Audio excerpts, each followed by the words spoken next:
Bulls are back, baby. Let's get it. We are rocking and rolling, son. Hey guys, how you going? So today on BKR Sport, we are here as the Chicago Bulls are going to be taking on the Indiana Pacers in Indiana, which is going to be a really tough game to predict in a lot of ways. The Pacers are, better than their record suggests. Their record suggests that they're a really mid-ranked team. And they do have that capacity to really struggle. We saw them at the beginning of the year where they really were coming out of the gate slow. But recently they have been a lot better and they've been winning a lot more games than you would think. They're still not beating like the big dogs, but overall their 19-18 record is a little bit... It kind of hides where the Pacers are at. So a lot of people will come into this game with the recent stretch the Bulls have been going on, and it's been fun. Don't you worry. It's been real fun to see how the Bulls have been playing. But I do feel like it does hide what this Indiana Pacers team can produce. And we saw that when the Pacers beat the Bulls 132-123, which wasn't really a reflection of that game. The Pacers were simply so much better than us in that one. And that was all the way back in December the 6th. But the Pacers were so much better than the Bulls in that game. So this is a different Bulls team, hopefully, than what we saw back then. The key word is hopefully, of course, because, look, at the end of the day, I know the Bulls are going on a really good stretch at the moment, but I still have that lacking trust. I can't really fully trust it just yet. I do need to see them go on with it, and it's a really good time at this current moment. But I just need to see them go on with it and piece together some more wins as well. And that's considering they're 4 from their last 5. So you go into the recent record here of the Bulls.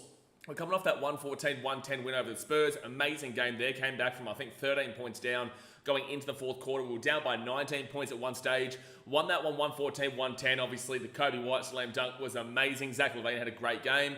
And then you go back to the next game, which was also so much fun, where they won 139-126, Derrick Rose night. That was unreal. It was an unreal night. You go back to the Hornets game, 115-108. They won that in overtime. It was very ugly. And they beat the Bucks, 116-111. So there's 4 wins there. But there is a 5th game in between that. And it was a loss to the Washington Wizards.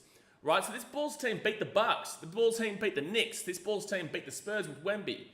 But yet they lost to the Wizards 125-107. And that's an absolute thumping. So that's where I get my lack of trust from. That's where the lack of trust is initiated, because although they can beat anybody on their given day, they've beaten the Celtics this year, haven't beaten the Cavs, but they've beaten the Celtics, haven't really taken on too many of the West just yet. Beat the Grizzlies early on and all that, but haven't really taken on a great deal of the West, especially the bigger teams like the OKCs and to be fair, they lost that game too. We can see the Bulls winning against big teams, but you also see them lose against teams that they really shouldn't be. And you go back to the Hawks game where they're up by 17 going 6 minutes to go in the fourth, and they lost 141-133. So yeah, it's a really tough ask to believe, but you just kind of have to. You just got to hope for the best. And throughout the entirety of the season, you're going to be absolutely drilled into your brain in regards to the draft and the draft pick of the top 10 protected, and we all know that. It's going to be really mind-consuming. You're going to be exhausted by the time that you finish up with this season because of how much just simply goes into your brain in regards to, oh no, we need to lose to get this draft pick, but also I don't want to support a losing team. It just won't stop, man. It won't stop. So, the Bulls are in a good place currently, but nothing surprises me with this team. So I can't go all in and say, yep, we're going to win this game. Can never do that. Can't even do that against the Wizards, who we play actually on Friday in America, Saturday for us here in Australia. But we have a Pacers game here, and the Wizards actually got a couple of easier stretch games after this one, so I wouldn't call the Pacers an easier stretch game. They're not like a Boston Celtics, they're not like a Cleveland Cavaliers, they're not the OKC Thunder, but they're still a very difficult, irky kind of matchup where the Pacers could come out and absolutely whoop us, but the Bulls could also come out and play like they have been the last 4 out of their last 5 games. So you never know. You just never know. You just got to hope to see your team turn out. Now, for the Pacers, on the other hand, their last game was against the Nets. They won 113-99. They beat the Suns 126-108. The Suns are just appalling this year. The Suns are just appalling. They beat the Heat 128-115. They did lose to the Bucks, who the Bulls have split 2-2 across the season with. They lost to the Bucks 120-112. They beat the Celtics 123-114. They also lost to the Celtics 142-105. Wow, big polar different games there, considering they were only 2 days apart. Wow, that's a huge loss there in Indiana Oh, they were both in Indiana, were they? No, they were both in Boston. Both in Boston, wow. And then they lost to the Thunder 120 to 114 and beat the Golden State Warriors 111 to 105. So in this last little stretch here, you can see that they've lost the Celtics, good team. You can see they lost the Bucks, who are a pretty damn well good team too. Not perfect, but they're still a good team. But they also have beaten the Celtics as well. What's another good team they've beaten? Well, they lost to the Thunder. So it's like they're on that upper mid-range area where you're going to expect them to win more games than they lose, but you're not going to expect them to beat and contend with the absolute big dogs, like the Celtics on a consistent note, like the Milwaukee Bucks, like the OKC Thunder. So this Pacers team is really irky, man. They know how to win games like this. They do. They know how to win games like this, and I hope the Bulls are going to turn up here today. And there is a couple of outs here for Indiana that do make it really interesting. But then again, the Bulls have a couple of outs as well. But in regards to their record, they're 19-18. The Bulls are 17-19. So on its merit, on the stats, on the numbers itself, these two teams are very similar. On the numbers itself, these two teams are very similar because they're pretty much in the exact same area on the standings. Now, in regards to the lineup see today, the Indiana Pacers, 19-18, got Tyrese Halliburton, Nembhard, Benedict Mathurin, Pascal Siakam, and Thomas Bryant, with the outs being Naismith and Miles Turner. Now, Miles Turner being out is actually really nice here for the Bulls because it means that Vucevic can hopefully have a good game. I believe he does normally own this matchup, though. I do think that Vuce usually has a better game against Miles Turner. But with that being said, Miles Turner is still a very solid player, and it's always going to be a benefit when a player of his standards is out for the game. For the Chicago Bulls, 17-19, you got Josh Giddey, Kobe White, Zach LaVine, Patrick Williams, and Nikola Vucevic. Nothing changes there. Nothing changes there at all. That's the starting lineup that we went into the season with. The outs are Torrey Craig and Ida Sumu. Craig was obviously playing some fantastic basketball before, unfortunately, he did go out injured. And Ida Sumu, Casey Johnson posted just before that he is back on the treadmill and is very soon returning to the Bulls. So I would expect him I would expect him next week, maybe early the week after, but I would expect him probably next week at some point, maybe towards the mid to later section of the week. And we do need Io. You know, the question will come up though, like, does Io start or does Io go back to the bench? It's a very important question because Io, his numbers have been incredible when he's actually been starting in the game. When he's off the bench, there's still a little bit of a worry there. So, but if the Bulls are winning games like this, and you're seeing Kobe White really explode, you're seeing Zach LaVine do his job, you're seeing Vucevic do what he needs to do, you know, you're seeing Josh Giddey pull up, and everyone, and Patrick Williams, like, if these guys are going to continue to get wins, then he will have to go back to the bench. But listen, we want Io back, and I would love to see him in that Derrick Rose game. I would have loved to have seen him in that Derrick Rose game. But overall, the Bulls, this is the exact same team pretty much that they've had for the last a week or so, 2 weeks, since Io went down, and Torrey Craig went down, I think, same game, if I'm not mistaken. So look, we're just going to hope for the best, man. That's what this Bulls team is. You're just going to hope for the best. If you win, that's awesome. You support your team to win, folks. It's just as simple as that. You want your team to win. But if they lose, you're content with the loss because of the draft pick potential. If you lose, you're okay with it on the basis that it's helping you out in regards to getting that top 10 protected pick. But if you win, don't be angry. I've seen just stupidity, absolute stupidity online where people are like, yes, we lost, or they're really angry. They're really angry that we won a game. And I do understand the frustration and the pain. I'm with you. You know, I'm a Bulls fan. I'm with you. I know the pain. But I can't pull myself to support my team to lose. I'll be content with it if they do, but I can't support them to lose, bro. Like that, and then when they win, I'm going to be on top of the world happy because it's my team, that's my community, that's my city, baby. You know, that's what I want to see. But I just can't get past the fact that you see people like cursing out the team because they won the game. It's crazy to me. It really is. It's crazy to me. But I guess that's the sporting landscape. And, you know, I guess I did post about this on my Instagram actually last night. A really good post about this on Reddit that I did see in the Chicago Bulls Reddit subreddit. And basically talking about how, you know, there's no tanking culture as significant as the NBA in the world. Like, there's no, yes, you have it in the NFL, but it's not as significant in regards to the pure passion that people do truly show for the NBA draft. So it's something that's got Bulls fans and pretty much outside of the top maybe 6 teams across the West and the East, you pretty much get most fan bases saying the same thing. It's just this one's really hot and volatile based on the fact that we don't own it outright. All right, we obviously have to give it to the San Antonio Spurs. That's why they were in a bit of a win-win the other day. They were in a bit of a win-win. But guys, hit that thumbs up button, subscribe if you're new around here. Let's get rocking and rolling. Time to get it going, baby. We've got people ready. The Bulls and the pace about tip off. Anderson Jr., my boy from Brazil. Vamos, says go the Bulls. Get around here, Anderson. He's always turning up. The Bright Wolf says, what country are you in? Because it says 1 p.m. and in the US it's 7. So I'm in Fiji, brother. I'm in Fiji, but I'm Australian. So that's why it has different time zones and whatnot. That's why it has. Richo says, wonder which version of the Bulls we will get today. Great question. I still don't know how we got out of jail the other day. No one does. I don't think the Bulls do. But Kobe White slam dunk on Wemby's head to get that India. Oh, we nearly won a first tip. Oh, we're going to get the Bull. I celebrate this every time, folks. I celebrate this every time. So the first tip just happened. The ball gets kind of juggled up and then goes out of bounds. It's Bulls. So I'm classing that as a win in the first tip. I think we've probably won 3 across the entire season, maybe 4 at best. So I'm celebrating it. All right, 11:56 to go here, the first quarter. You got Levine gives it off here to Vucevic. Kobe White rolls straight through in the paint, flicks it at Josh Giddey. Does he take the 3? Doesn't take it. He goes inside, rolls off to Levine. And Levine, oh no, that was a bad shot to start us off with. Zach Hewitt says, that's the beauty of NBA. A team could lose by 15 to a team, then slap them by 30 a week later. Well, look at the game for the Pacers versus Celtics. They missed their shot. It's going to be Bulls.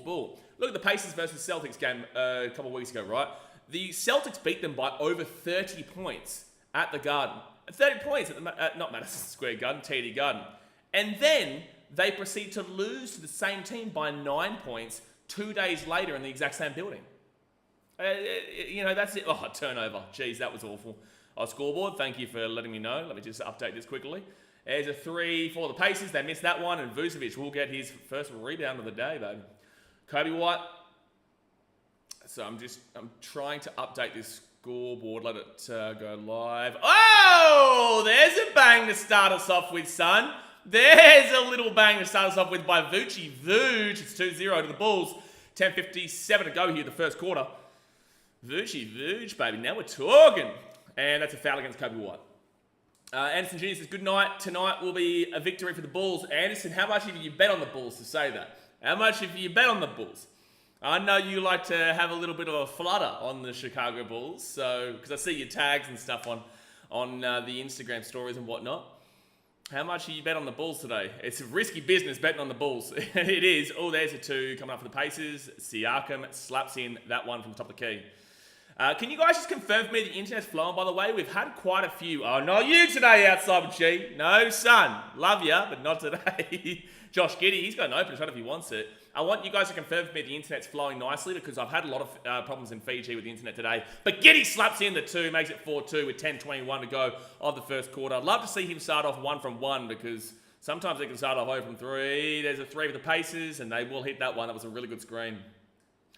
John Gotti says, need 20 from Kobe again. It's going good now. Okay, sweet. Internet's good. Yeah.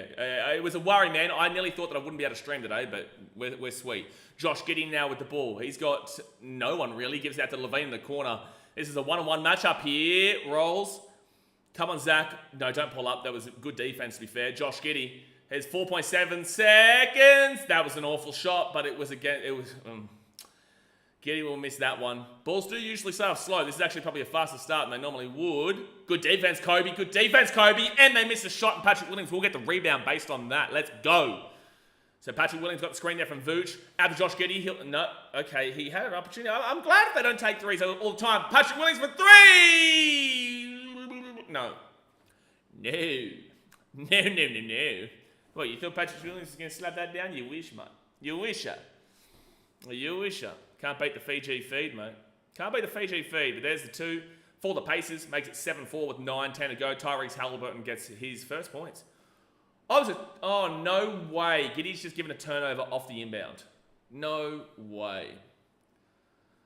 Bright Wolf says, what country are you in? Fiji, bro. Fiji. Heath Chichado says, come on the Bulls. Exactly right. Appreciate your kind words before on Hayes' stream, by the way. So the Pacers now, turnover. No, they get the ball just before a backcourt violation. Tyrese Halliburton's got Josh Giddey in front of him. Come on, Josh. Come on, Josh. Stay on him. Stay on him. He likes to pull up. He does pull up with the 2. Misses that one, and Vucevic will get the rebound. And Kobe White's now going to bring a pass. He's got Patrick Williams to his right, Vucevic to his left. Uses a Vuce screen, runs into him, and then turnover. I'm surprised it wasn't a foul there, to be honest with you, but it will be a turnover here. Damn it, bro. Damn it, man. So that's going to be a 5-point lead here for the Pacers. Not the slowest start that you normally see from the Bulls, but Kobe White unfortunately ran into Vucevic on the screen. It would have been a great screen if they didn't run into each other, and then he loses the ball to turnover, and the Pacers go up to the other side and put the easier 2 in. So, yeah, a little bit of a frustrating start, but not frustrating like we have had. Like, we've had way worse. The start against the Knicks wasn't great. The start against the Spurs wasn't fantastic. We were awful. That first half was awful. Like, bad. And that's the crazy thing. People have forgotten about that, eh? Like, people have forgotten. They've seen the second half and been like, wow, the Bulls were really good in the Spurs game. I was there for the first half, bro, and I messaged Hayes. On Facebook, and I was like, bro, what is this shit? Maybe with a different word, but what is this? And obviously that changed around the second half, but the first half was awful. We just came rocketing home in the second half, man. So, you know, I wouldn't be surprised if this Bulls team do struggle in the first half and come on strong, but you can't expect that. You can't have that expectation. It's a timeout, by the way. You can't have that expectation, because if you have an expectation of a comeback, which we had quite significantly at the beginning of the season, when we started off this year 3-2, and the 3 wins came from comebacks and being down to slap it at home.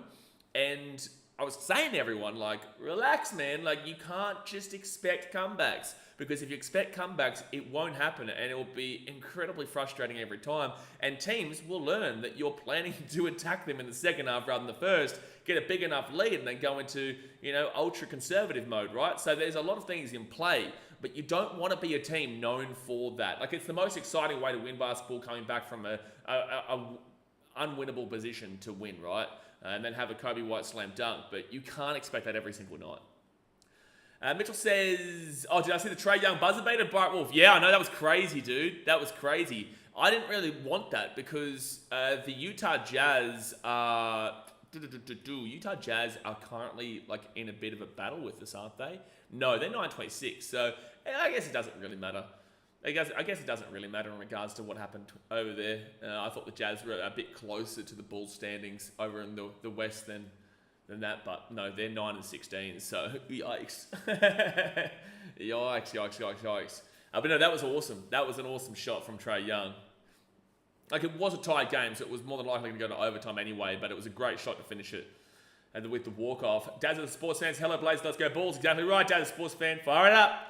John Gotti says he dunked on his head to win my parlay. That was the best. Oh, that's right, yeah. That slam dunk was actually for your parlay. I remember that, yeah. Yeah, our type of Jesus should be a good game, friend. Well, I'm kind of expecting the Pacers to come out and win this one, but I also hope for the best that the Bulls come out and surprise. So Kobe White now, we're back underway. Zach LaVine rolls around the screen there from Vooch. Zach LaVine pushed out to Patrick Williams for 3. Oh, he's well off with his 3s today. That's 0-2. He's been decent enough from 3 lately, but the start here has not been anything to write home about. Halliburton goes in. Josh Giddey falls off him. Halliburton misses the shot, and it's going to be a rebound for Patrick Williams, who brings it past 8:14 to go in the first quarter, and it's another turnover.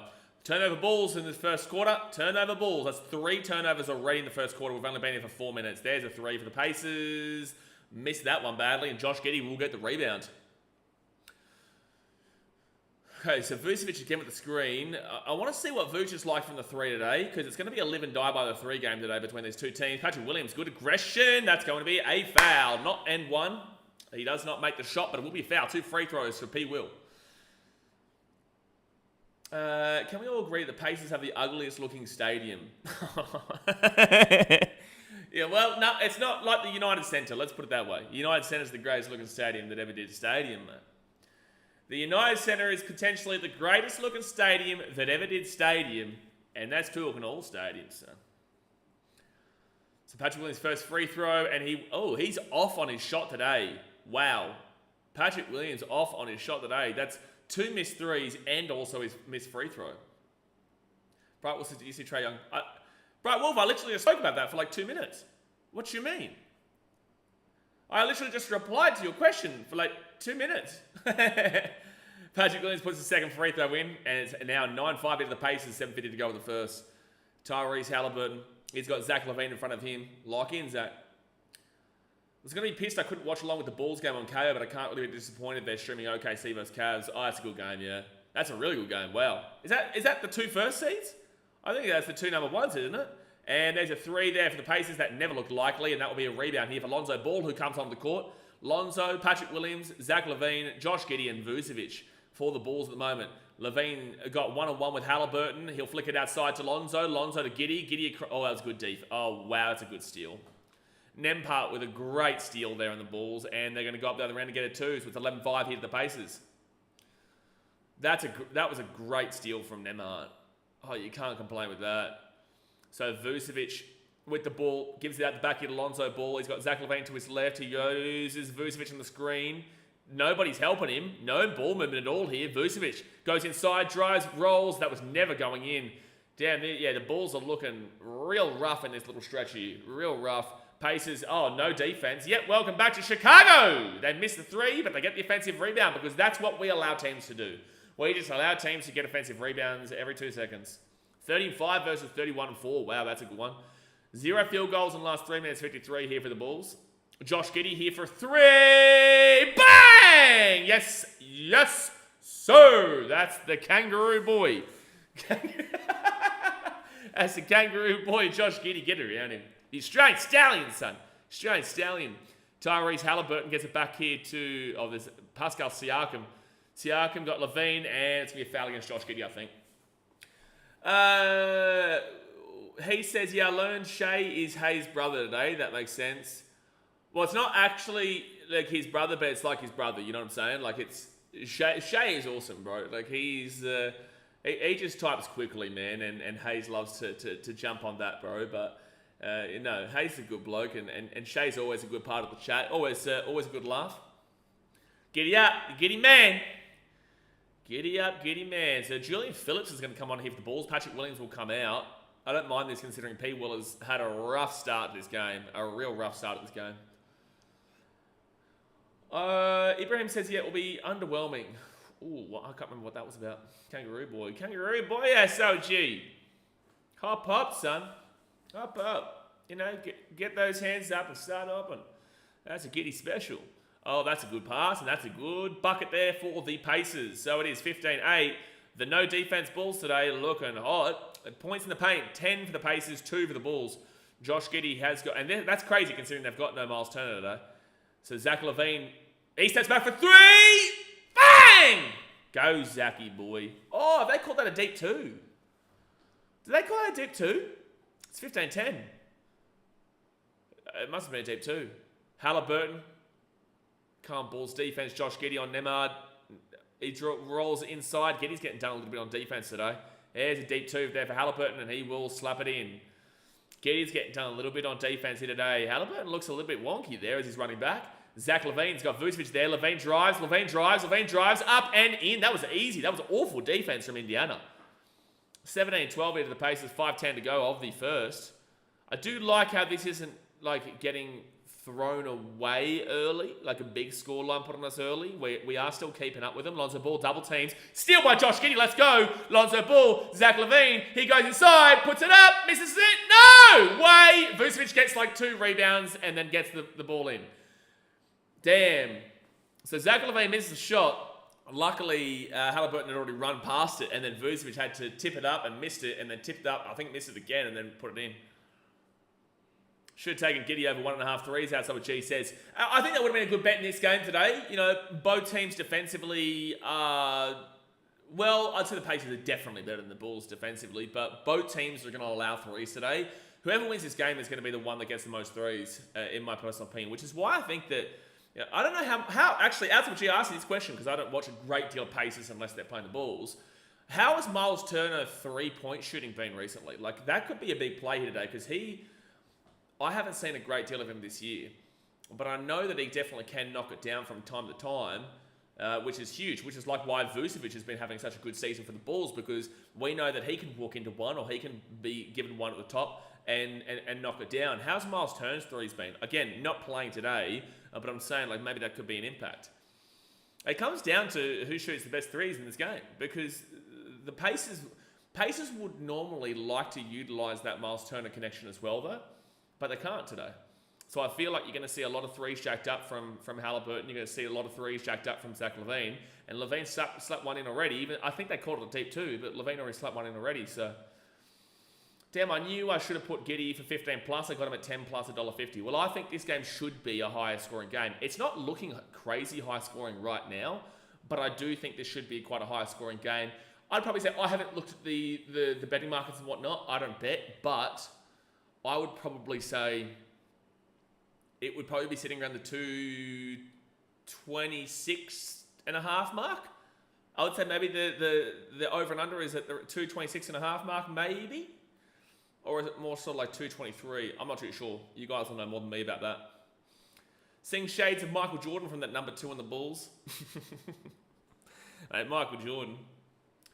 I wish he cared more about the Bulls, eh? Like, I wish he cared more about Chicago. Like, obviously, Chicago is a big part of his life, the biggest part of his life, realistically. But I wish he cared a bit more about him. You never see him around Chicago and whatnot. You'd like to see him have that deep connection, but it just doesn't seem like it's necessarily there. But, it's his choice. It's his choice. Hopefully we got on a 3-game win streak. Well, we're 4 out of our last 5 days of the sports fans. So, yeah, I agree. Hopefully we got on a 3-game win streak because we play the Wizards in 2 days' time. So that Wizards game will look nice on the resume to potentially make it 4 in a row. But let's just get through this game first before I start speaking about that. But, you're right. 3-game win streak would be awesome. So the over and under is at 241.5. So even higher than what I was saying. Even higher. I guess I was kind of looking towards what we've already seen in this game too. I think 226.5, 227.5 based on the score right now is probably more so the likely in regards to like a 50-50. All right, so the Pacers, we're back underway here. Pacers get the ball back to Halliburton, Zach LaVine on him. Oh, they're going to drive inside in the paint. Not great defense. They get an easy 2 there. And it's 19-14 here. The Pacers 4.5 to go of the first. He typically hits 1 or 2 threes a game. Well, there you go. There you go. So Lonzo Ball, Julian Phillips, Josh Giddey, Zach LaVine, and Vucevic on the court. Vucevic has got Lonzo back there if he wants him. He's going to back him up, roll it in. That's his shot. Oh, no! It's not really his shot. That was a bad miss there off the glass and just completely missed the rim. That was not a great shot there from Vuce. I thought he had his number there. I thought he did.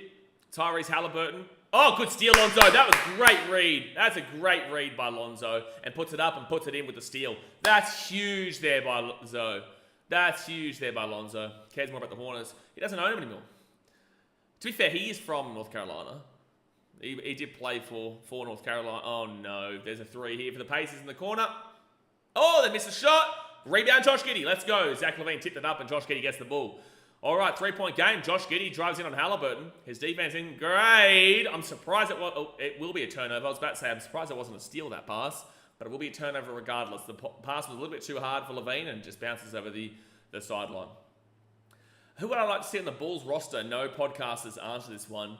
Yeah, well, there's a reason why no podcasters answer this one, right? Because you're kind of in a lose-lose situation. If you say you want this guy on the roster, people will disagree with you. And then if people agree with you, you kind of get their hopes up, right? So you get their hopes up to say, oh, maybe this is a chance. Because at the end of the day, people like myself, people like Hayes, all these content creators are just content creators giving our opinions, right? I'll continue this in a second. Pacers get this ball out here. They're going to drive inside in the paint. They flick it outside into the 3. They roll it. Good defense here. Good defense.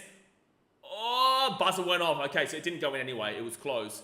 So anyway, basically, it's ball's ball. Basically, if I was to say, like, I'll tell you in regards to the draft who I'm liking or who I would like to have on the team and whatnot. But at the end of the day, 1, it might not be realistic. 2, it gets people's hopes up that maybe this is a realistic thing because people look at content creators and their thoughts, oh, it's a steal again. And kind of just go, oh, he missed the shot, but they'll get the offensive rebound because no one tracked back. So 21-16 here, the Pacers. I'll continue with this when there's a timeout because it does need to be spoken about. 2:40 to go here the first quarter. I'll give you someone that I would like, but again, don't get your hopes up. Julian Phillips is going to give this ball off to Vucevic backs it up, gives it out to Kobe White for 3. Oh, bounced up. Julian Phillips, good hustle. Offensive rebound. Kobe White for three. No! That was so close again. Pretty much the same kind of missed shot. So 2:16 to go of the first quarter. Pacers now. Lonzo, good D, good D, good D. Pushed him out wide. There's a corner three for the Pacers. They missed that shot. But an offensive rebound. No one even close. A bad missed shot there by McConnell. TJ, that was awful. Kobe White with the rebound. He'll drive quickly. The Pacers smacking up and the Pacers in. There, thank you very much. That is 21-18. Back to a three-point game, and well done on the awful defense balls. Not a single player wanted to follow through for that one, and Shepherd will get an easy bucket. 5-point game again. So Lonzo, oh no. They're going to call foul against the Pacers. Oh, they're going to say offensive foul. What? What? You've called that an offensive foul against Levine? Are you crazy? Hold on, so Shepherd, let's have a look at this again. Levine, oh, stop it, bro. Stop that offensive foul. Come on, man. That's awful. It was good work by Lonzo to track back before. That's awful. I think there might be a timeout here. No, there's not. So Lonzo will come out here. I haven't forgot about your thing, Heath. Minute 39 to go. So Jalen Smith, the ex-Pacer, on the court. Kobe White looked for Jalen, couldn't get the ball through though. Dalen Terry also on the court. Dalen Terry rolls in. Patrick Williams back on as well. They push it out here for Kobe White. He'll push it out to Julian Phillips for three in the corner. Oh, yikes. Oh, yikes. And that's going to be Bull's ball. Oh, no, it's not. It's going to be Pacers' ball. Damn it. A minute 22 to go. 1 from 6 start from 3 here for the Bulls so far. And that was, I think, the only 3 that Levine took. I think he might be 1 from 3. Quickly have a look. He hasn't taken. Oh, that's right. I keep getting that confused. Josh Giddey was the only one who's hit a 3 so far for the Bulls. That's a crazy statement. So the Pacers will put that in and straight through. That's a really tough shot there. So 25-18 Pacers with 1 minute to go of the first. Kobe White off to Jalen Smith. Jalen Smith rolls it out to Patrick Williams. Mid-ranger misses that one. Oh, it's not looking like it's falling here for the Bulls at the moment. It's just not looking like the shots are falling. Oh, they thought about the 3 there. Jalen Smith, defense. TJ McConnell, come on, Dalen Terry. No, don't let him roll, don't let him roll. Good D, good D, good D. Oh, no, they called a foul. It's an end one. Oh, dude. McConnell will get the shot and get fouled in the process there by Dalen Terry. Terry has been fouling a little bit lately. I do like DT, but that's frustrating there. That's frustrating. So 27-18, free throw to come. Get Giddey in the three-point contest. It's crazy to think in the first quarter so far, he's the only one with a made 3. 35 seconds to go here. 10-point game, 28-18. Kobe White goes inside, drives, puts it outside to Julian Phillips. He goes up, misses the shot. Jalen Smith with the rebound. Kobe White for 3. Shoot, baby, shoot. No! Oh, bro. Oh, I'm feeling the Bulls again. We're back. 12 seconds to 11, 10, 9. TJ McConnell with the ball. 8, 7, 6. He makes his roll. Oh, that was... Oh, he's missed a shot, but it's a foul. 2 free throws coming up for the Pacers. So yeah, hey, to continue on with what I was saying, like, a lot of people misunderstand creators as not just being fans with opinions, and they take it what a lot of creators say as gospel. Like, for example, in the Gold Coast Titans, in the NRL, I say something about the Titans, and people will take it as gospel. And it's like, it's not necessarily gospel. If I say, oh, that's a missed free throw. If I say this is happening, then sure. But if I just provide an opinion on something, people will then be like, okay, well then we're getting him. If you know what I'm saying, like in regards to what you're referring to in regards to players. So if we go here in the Bulls, I'm not like as large as, say, Hayes in the Bulls community. But if Hayes goes out and provides an opinion, second free throw made, or Kobe White 3, oh! Oh, it won't count. Oh, no, he shot it just after the buzzer. It was a half-court buzzer. No, it wasn't in time. It was a half-court buzzer from Kobe White. But it won't count. That's crazy.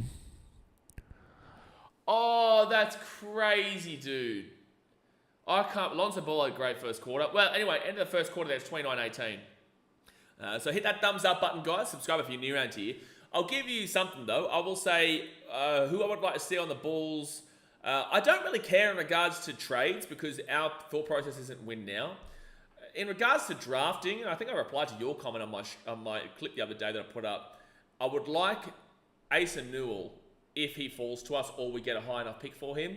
If not, I think that Vucevic is coming towards the back end of his Bulls career, right? Like he is going to be moved on at the end of the season. I don't think he gets moved in the trade deadline. I know the Golden State Warriors are knocking. If they want him, great. But I feel like regardless, trade deadline or postseason, Vucevic will be moved on. So that means that the only real centers we have is Sanogo and Jalen Smith, and neither one of those are a starting center. So I would be looking towards Carmen Malawak. I'd be looking towards Carmen Malawak, and that's kind of what most like Tankathon has us suggesting to get. It has what most people are thinking, and I feel like that's the most realistic option. Obviously, we need to get our top 10 pick, though. We would need to get our pick. But, like, you go into Tankathon right now, for example. You go into Tankathon right now, and we are literally picking in 10th, right? And this is pre-lottery. This is based on pure standings right now. We are the 10th worst team in the NBA. So, it's got us getting Carmen Malawak from Duke. Asa Newell actually drops to 13th on this one here. I'm going to sim the lottery here. So let's sim the lottery straight away. Sim the lottery, and we go down to 11th. We lose our pick. Asa Newell goes in 10th. Colin Murray-Boyles goes to the Spurs in 11th, right? So that would be a nightmare. That would be an absolute nightmare. We'll sim it again. We'll sim it again, see where the Bulls go. They stay in 10th, and guess what? They go for Carmen Malawak. And I agree with that selection because, again, yes, we've got Jalen Smith and you've got Sanogo, but I just feel like Malawak would be the best option for the Bulls as long as Asa Newell isn't there. CMB 100 says KD Chicago. Why would we get older? Why would we look to get older? That's my question to you. We're back on the wave at the second quarter. Like I said, guys, smack that thumbs up button, subscribe. We're here live for every single Bulls game, regardless, win, lose, or draw. The Bulls in that first quarter, no good, man. No good. But a similar trend to what we've seen a lot recently, all year. Pacers 3, hit the shot. That's a tough shot too. Duke center looks good. That's Carmen Malawak, Heath. That's Carmen Malawak. How's Kobe doing? Hit a half-court buzzer, but it was a 0.1 of a second. He still had it in his hands. So Kobe White now, he's got Jalen Smith with the screen. Kobe White bounced back mid-range. Surely missed the shot off the glass. Our shot is just not falling today. Nearly a turnover there from the Pacers. TJ McConnell. Is that Siakam back on? Yeah, that's a turnover. Oh, no, took away from the Bulls. Dasmate says, KD can't win you shit without a super team. Well, it's not even that, right? Like, I just don't understand the thought process there. And again, everyone's entitled to their opinion. Again, it's just my opinion. But why would we get older? Do you know what I'm saying? And he's still going to be asking for quite a lot of money. Why would we pay a lot of money for someone who would... Like, he would never come here anyway, to be fair. But I just don't understand why that would be even a thought process. So that's going to be major shot there. 34-18 in the Pacers. It's looking like 0 field goals in the last 3-7. It's looking like this stream might be a lot more talking about the current situation of the Bulls rather than the actual game, because that's what happens in blowouts. Patrick Williams drives straight through, and there's a turnover. Bulls ball. Thank you, TJ McConnell, for saving us. Josh Giddey! Oh, what a huge, but he missed the shot off the three, and it'll be Siakam with the rebound. DeAndre Jordan to Chicago is better. I'm close to hiding you from the channel for that. Not even timing you out. Not even timing you out for 24 hours, just hiding. Just straight up hiding. So Dalen Terry here. It's now a 18-point game. The Bulls are struggling for their shot right now. Josh Giddey. Oh, it's going to be an offensive foul in it. Yep. It's going to be an offensive foul. But no, CMB, like, don't take offense to me saying, like, no to KD. Again, that's my opinion. I would love for you, it is an offensive foul. I'd just love for you to explain to me what the benefit the Bulls would receive by going for KD. What would be the benefit? Because the Bulls aren't going to... So what, you bring KD into the lineup. You think this lineup with KD, minus what we would have to give up for him, but this lineup would win the NBA with KD. I don't think so. We're not in a win now mode. We are in a development down the years mode. All right, so on the call for the Bulls right now, Zach LaVine, Jalen Smith, Kobe White, Martas Buzelis comes on, and Patrick Williams. Want to see Martas have a big game here. He's been struggling offensively for the last probably month and a half. Defensively good, though. Oh, he got done over there. TJ McConnell misses the shot, and it's a foul on the floor against the Bulls. ZDT, I'm timing you out. I will tell you right now, I am immediately timing you out 5 minutes. We will see you in 5 minutes, you muppet. I'm not even going to read your stupid comment out because you're an idiot. I'm not even going to read your stupid comment out because you're an idiot. And it's a foul against Martas there. He's definitely holding on. I'll see you in 5 minutes, buddy. We'll see you in 5 minutes, champ. He says, LA don't use their young center, I think. Oh, they missed the shot. Kobe White gets the rebound. Jerry Reinsdorf hates the LeBron Jordan comparison so much he won't trade with LA. Kobe White gives it back in Alonzo Ball. Thought about the three, didn't take it. He's got Jalen Smith in front of him and nearly turns it over. But Jalen Smith, the slam. A broken down play there in the defense, and the Pacers gives the slam there for Jalen Smith. Makes it a 16-point game, 36-20 with 9:17 to go here of the second quarter. TJ McConnell is going to roll in here. Oh no, the defense broke down. They put it out for three. It's a good screen from Siakam to prevent that, and they missed three. All right, let's get a little bit of a roll on here. Get a couple of stops. That wasn't a stop, really. That was just a missed three, which was wide open. Kobe White, but I'll take it. Lonzo Ball now the ball. Three! That's a deep three from Zoe, baby. Bang, bang, bang, bang, bang, bang, bang. Ooh, ooh, ooh, ooh, ooh. Let's go, Zoe, you big bopper, beautiful man. Lonzo's having a phenomenal game right now. So it's a timeout right now. Let's have a quick look at the stats. I didn't do that at quarter time. I'll quickly go Zoe. 2 from 2 from the field, 1 from 1 from 3, and that was that one just then. He's got 1 rebound, 1 assist, 1 steal, 1 block, 5 points, and +4 in the plus minus. Oh, dude, you look at some of these plus minuses already, and to see Lonzo +4, Chris Duarte's in the game. What? Am I not watching? Chris Duarte's in the game. It says here that he's played 2 minutes with Martas. Am I crazy? Did I just miss Chris Duarte come on the court? It's only been a minute and 18, but like, have I missed Chris Duarte playing in this game? I didn't even notice. Anyway, so yeah, Lonzo, fantastic start here, especially considering you look at the plus minuses already. Zach LaVine -5, not awful. Patrick Williams -18. Patrick Williams is -18 already. Nikola Vucevic -5. Kobe White -14. Josh Giddey -10. Lonzo Ball +4. Julian Phillips -6. Jalen Smith -8. Dalen Terry -13. Martas Buzelis +5. And Chris Duarte +5. Again, I didn't even see Chris Duarte come on the court. I didn't even know that he was on the court, to be completely honest with you. But LaVine 2 from 4 from the field so far. Hasn't taken a 3, even though he must have put his toe on the line. No rebounds or assists or anything like that. He's got a turnover, 4 points. It's been fine from Zach. It's not been incredible, but it's been fine. Patrick Williams, 0 from 3. 0 from 2 from the 3. He's 1 from 2 from the free throw line. He's got 1 point, 1 rebound, 2 turnovers, -18. He is having an awful game so far. And I say so far because I want to see him turn it around. But so far, Patrick Williams has been awful. Nikola Vucevic, 2 from 5 from the field. He's got 6 rebounds for his name already, 1 assist. That's what helps when Miles turns out. No negative stats there. 4 points, but he's got -5 in the plus minus. Kobe White, 1 from 5 from the field, 0 from 3 from 3, 1 rebound, 2 assists, 2 turnovers, 1 foul, 2 points, -14. Not been great by Kobe. Would have had a 3 if he had to shot the ball 0.1 seconds earlier at halftime, at the end of the first quarter, but obviously didn't go in. Did go in, but just didn't get counted. And then Josh Giddey, 2 from 4 from the field, 1 from 2 from 3. He's got 2 rebounds, 1 steal, 4 turnovers, and 2 fouls with 5 points. He's not been great either. This is a bit of a yikes game right now. This is not even a bit of a yikes game. This is a massive yikes game. And a lot of the shots the Pacers are missing are actually quite open as well. So I'm concerned. I'm definitely concerned here. Definitely concerned. But all right, TJ McConnell with the ball. We're back on the way. Pacers back to McConnell. He goes in mid-range, misses the shot, and rebound there for Lonzo. He's been so good, bro. Lonzo is holding it down for us at the moment. Lonzo drives. Oh, that's going to be a turnover from Lonzo. Okay. He says he got fouled. So Lonzo's been great. That wasn't fantastic, but he's claiming that he got fouled. Nothing will beat Scoot Henderson's minus 58. That's wild. That's wild. All right, so Pacers back with the ball. Pascal Siakam. McConnell. No. Toppin just got an easy ball underneath. They pass out for the three. They miss the shot. LA has young players. I don't think it's possible, Mitchell.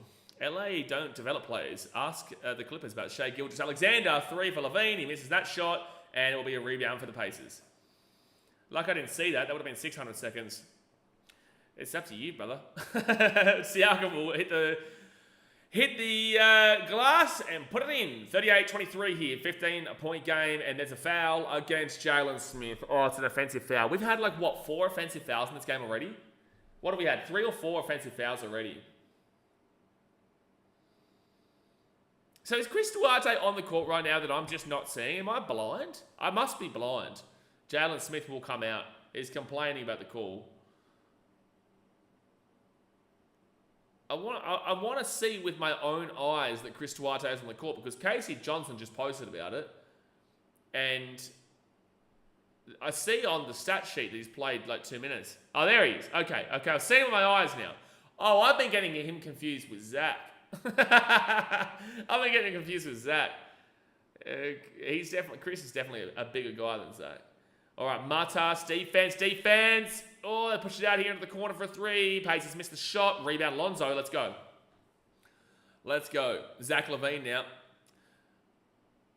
Gives it off here to Vucevic. Back here to Zach LaVine. Come on, lads. Let's get... Oh, no way. Oh, no. How many turnovers have we had? They just made another shot. 40-23. We have had 11 turnovers already. It's been less than a quarter and a half. We've had 11 turnovers. 12 turnovers now. That wasn't even updated. 13 turnovers. What the fuck is this? 13 turnovers. We're not even halfway through the second quarter. 13 turnovers. 13 turnovers. We've had 6 turnovers in the first 5 minutes of the second quarter. What is this? Not a win now, franchise, so you go pick up a 37-year-old KD. Bulls are already halfway to their season high of 26 turnovers with 7 minutes still to play in the first half. That's crazy. KC just posted about that. All right, Pacers. Siakam against Lonzo. He had an easy shot, but he missed a shot, and it will be a rebound for Chris Duarte. Gives it off here to Lonzo Ball. If it wasn't for Lonzo, we'd be down in this game by 20 already. Lonzo flicks it out here for Vucevic. We'll be likely to be at 30 points at halftime. Zach LaVine, he's got Vucevic left. He goes for the three, misses that one. Rebound, no, Pacers ball. Oh, this is bad. This is bad. We did, and then we got Le GM, and he traded my glorious King Lonzo Ball, and also Alex Caruso. If you are a Bulls fan, you aren't going to be having fun watching this game. This is bad. 13 turnovers in a game is bad, let alone in the first quarter and a half. 13 turnovers in a game is still poor. That's a 3 for the Pacers. It's now a 20-point game, 43-23. This performance, let's see if they can not turn the ball over on this play. Chris Duarte drives in the paint, gives it to Vucevic, and Vucevic puts it in, makes it an 18-point game. It's just nothing to get excited about right now. Man, this Bulls team is just so fluctuating in regards to at least we got a turnover. Matas gets it. That was a Zach LaVine steal. After Lonzo Ball for 3. No. Rebound. Duarte. No, it'll be a foul against the Pacers. CMB 100 says healthy Zoe, LaVine, and DeRozan was first in the East when Zoe went down. So KD, Zoe, LaVine, and Kobe come out of the East effortlessly. I'm going to disagree with you because, one, you can never guarantee so. 2, the Bulls aren't in a win now mode, so getting KD makes no sense. 3, the Bulls have nothing to really offer for KD. 4, they don't want to pay that kind of money, nearly another turnover. 5, you're holding a lot of hope on. Oh, that's a big three. Damn, was that Duarte? That was Duarte with a big three. We like that. We like that. 43-28, back to a 15-point game, 5 minutes 16 to go. Anyway, like, again, your opinion is fine. I disagree with it. I disagree with it pretty strongly based off the fact that the Bulls are never going to do that. There's a three for Halliburton. But yeah, they're not going out and getting a 37-year-old KD. Like, KD has gone to the Brooklyn Nets, didn't work. KD went to the Suns, hasn't worked. Martins will flick this ball out for Kobe White for three. Misses that shot, and it'll be a rebound there for Siakam. Gives it off here to Halliburton quickly. Besides when KD had Steph Curry, Andre Iguodala, Draymond Green, Klay Thompson, he actually hasn't won. He actually hasn't won. And he's had super teams, bro. He's had James Harden. He's had Russell Westbrook in his prime. Oh, he missed another shot there from Vooch, and it'll be a rebound for Siakam. He's had every Bradley Beal before he's kind of washed now a little bit. But there's another two for the Pacers. It's a 22-point game. The reason why I'm kind of replying to this one more in depth during the game is because what do you want me to do right now? It's currently 50-28. This Bulls team has been absolutely putrid. Absolutely putrid so far.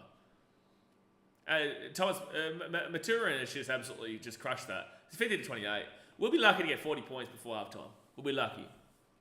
Lonzo's left nose better than Katie's whole career. Well, it's just like, you know, it's not realistic.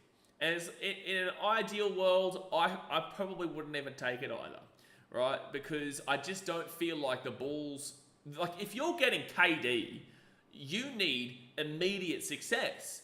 And it's like this Bulls roster is not designed for immediate success. KD won't work with Kobe. KD won't work with kind of this team at all, in my personal opinion. I can't see KD fitting into the way the Bulls play at all. He's not the pacey player that... Like, the Bulls play pace. They play speed. And KD is not that. He's 37 years old. Like, he's closer to retirement. He's not going to a Bulls, and also it's not something that we would ever really see value in. So again, the sentiment is fine, but I do have to disagree on the whole purpose that it would set the Bulls back further down the line trajectory-wise, because the Bulls getting KD is not beating the Boston Celtics. The Bulls getting KD is a timeout. The Bulls getting KD is not beating this Cavaliers team right now. The Bulls getting KD is not beating, you know, that Oklahoma City Thunder team. It's just not going to be happening. So you get a 37-year-old. If you don't win the NBA that year or the next year, what was the purpose? What was the purpose besides just spending a whole bunch of money on an old vet? And Billy Donovan is the kind of guy that prefers the vets, but do you understand where I'm coming from here? Okay, he's 37 years old. I think so. I think so. Hold on, let me have a look. 36. He's going on 37. He's going on 37. But yeah, it's so I hope you understand where I'm coming from there. But no, I would disagree. So we're still on a timeout right now, guys. Hit that thumbs up button, subscribe. Kay's going to be on a new team soon, CMB. I don't disagree with you on that. Absolutely not. I don't doubt that whatsoever. I would say that's a guarantee, but it's not going to be the Bulls. It's not going to be the Bulls. It's more likely he's going to go to a team that is half competitive. He's not going to be going to the Cavs. He's not going to go to Boston. He's not going to go into these kind of established teams. OKC would have no interest there. You know, you'd be more looking at... Like, if the Lakers don't have the option, they don't have the ability to trade. I don't think KD goes anywhere by the deadline. I think if he does go by the deadline, it'll have to go to a half competitive team who are just off the pace. We're back underway, and Vucevic will hit the shot and make it a 20-point game.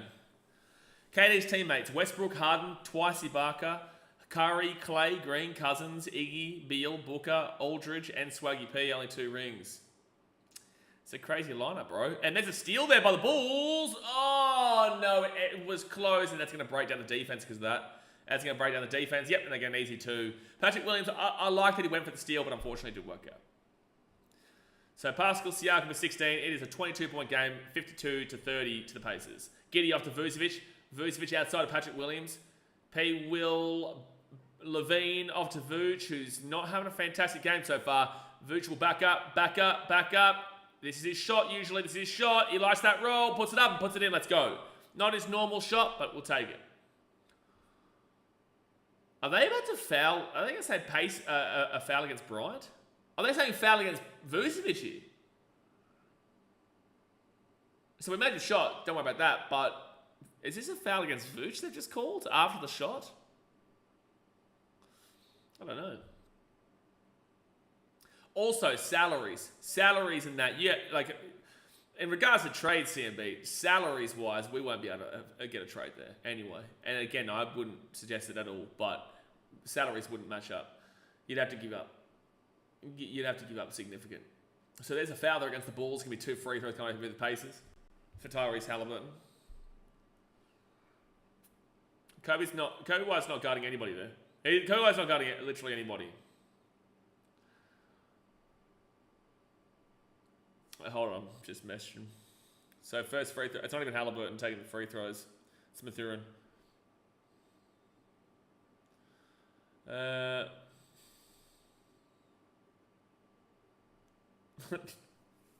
not going to reply to it. And first free throw is made. 3:07 to go. A set of... Oh, yeah, we've got the DeMar DeRozan matchup coming up soon. In 2 games time, we got the Wizards and then the Kings in Chicago. Wizards and Kings games both in Chicago, 2 at the UC. All right, so second free throw made. It's now a 22-point game. So Josh Giddey comes on. Can they come back from this? Like, yes, they can. Am I going to expect it? No, I'm not. Levine puts it up and puts it in, makes it a 20-point game. Am I going to expect it? No way. But can they come back? We've seen it before. But if they don't play any defense in this game and they just, I don't even know. If they don't play any defense, they'll get done by 40. Yeah, New York in the second half was solid, but again, you can't rely. You just cannot rely on always coming back, and it's another foul. How's Kobe doing? He's not doing. No one's doing. We've scored 34 points in with 2.5 minutes to go in the second quarter, man. We've had like 13, 14 turnovers already in the first half. Nobody's doing. The only one who's doing is Lonzo Ball. Lonzo Ball is putting in a shift. Lonzo Ball is putting in a shift. Outside of him, everyone else is looking really poor in this one.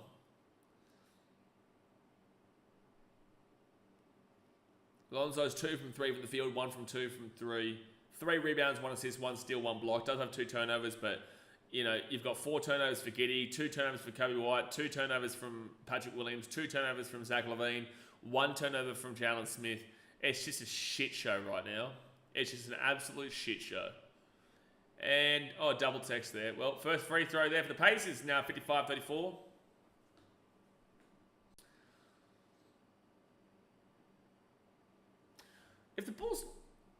If/when the Bulls lose this game, does that affect the standings at all? We'd go 17-20. No, because Philly are 14-20. We would go below the Suns. So the Bulls would go into the 9th worst record. Because the Suns are 16-19. So we'd be 17-20. Or maybe we might be just above them. I don't know how that... It'll be a close percentage. We might go below the Suns. But are the Suns playing today? Who the Suns playing? Pacers missed the free throw. Josh Giddey gets the rebound. Pistons beat the Nets currently. The Suns playing today. The Suns do not play today. 76. Oh! Levine just got an N1 with a dunk. I'll take it. I'll take it. I'll take it. Suns don't play. Wizards are currently losing the 76ers. 76ers with a win will put them back up into the range of where we are. So, and you'd expect the 76ers to surely beat the Wizards. So going to the Hornets and what? I've said this many times, by the way, there's an N1 coming up here for Zach LaVine. It's hard to get excited right now when you're down by this much, so I hope you're understanding of why we're not going crazy at the moment. We're down by 18, 55-37 with 2:22 to go in the first half. But so going to the Hornets, I've maintained the entire season so far. I don't think the Bulls do much in the before the deadline. I think it'll be all off season. There's a 3 for Obi Toppin.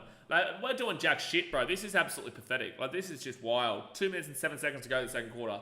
This is ridiculous. You got Obi Toppin thinking he's the shit. You got Obi Toppin thinking he's the shit right now.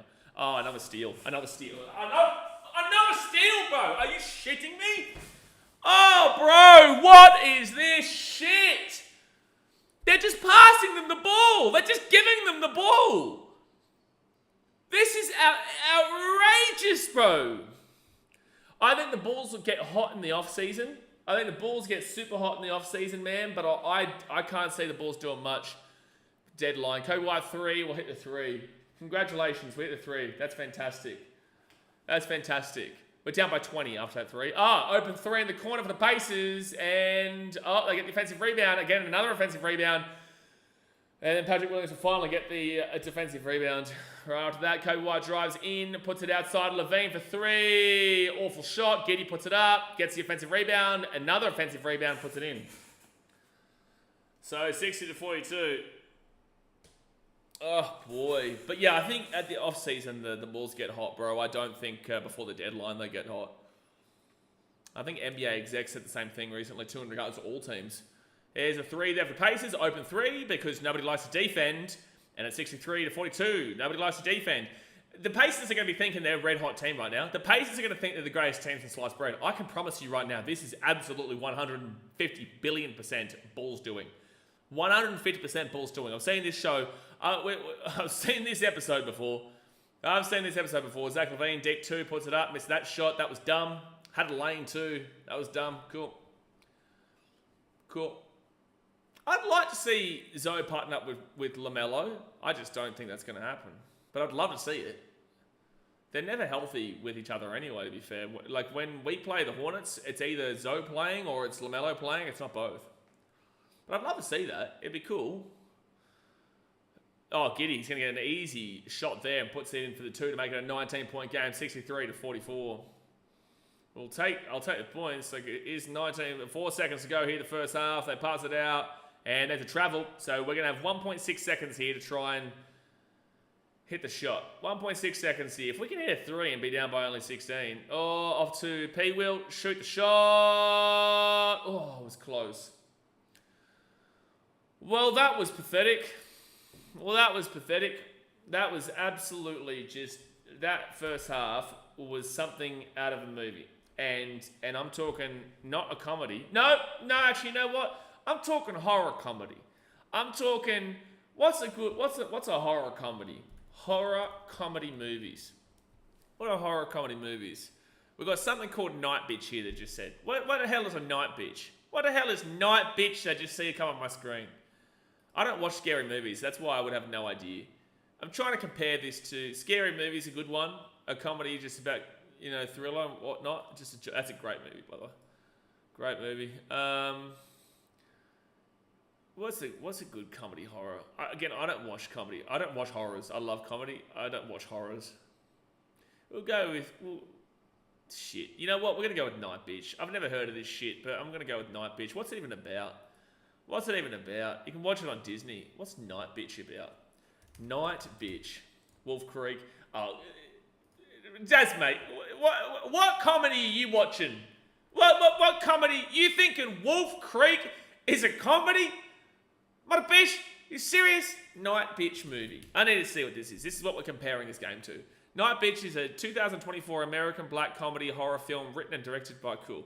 An artist who pauses her career to be a state... No, that's a dumb movie. I'm not even going to read it. Anyway, I'm pissed off. This game sucks. We suck. But, second half to come. It's a 19-point game. We've come back from this. We came back from this the other day. Against the San Antonio Spurs. So, we hold out all kind of hope that we can. But guess what? We ass right now. We've had 14 turnovers in the first half. At least it was only 1 turnover in the last 6 minutes of the second quarter. Whoa, I'm celebrating 1 turnover in the final 6 minutes of the second quarter because we only gave up 13 more than that before that.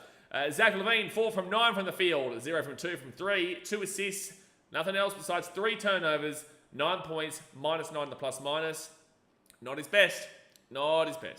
Patrick Williams, possibly the worst game I've seen all year from him. 0 from 4 from the field, 0 from 3 from 3. 1 from 2 from the free throw line, 2 rebounds. He's got 2 turnovers, 2 personal fouls, 1 point, minus 15 plus minus. At least he's had a +3 to his plus minus since the end of the first quarter.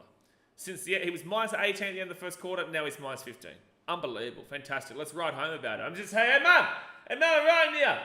Patrick Williams now not minus 18, he's minus fucking 15. You shitting me? Nikola Vucevic, 5 from 9 from the field. He hasn't taken a 3 yet. 7 rebounds, 1 assist, 10 points, minus 9. Possibly the second best player for the Bulls today, just behind Zoe. It's actually, he's got our highest points. He's got a whole heap of rebounds. I'm not complaining about Vuce. I'm not going to do it. Kobe White, 2 from 7 from the field. 1 from 5 from 3. You got 1 rebound, 2 assists, 2 turnovers, 1 foul, 5 points, minus 17. Worst plus minus in the team. Josh Giddey, 4 from 7 from the field. 1 from 2 from 3. 5 rebounds, 1 assist, 1 steal. 4 turnovers, which I think all of them came in the first quarter. Maybe 3 of them and then 1 in the second. 2 fouls, 9 points, minus 7. Josh Giddey, statistically, is actually not doing too badly, besides the 4 turnovers. 5 rebounds, an assist, a steal. Does have 2 fouls, but 4 from 7. Hey, listen, we're not having a great deal of players making shots today. Giddey was the only one who hit a 3 in the first quarter. Giddey was the only Bull that hit a 3 in the first quarter. He's 4 from 7. So he's our second highest point scorer with 9, equal with Zach LaVine. Taking 2 less shots though, and made 1 of his 3s.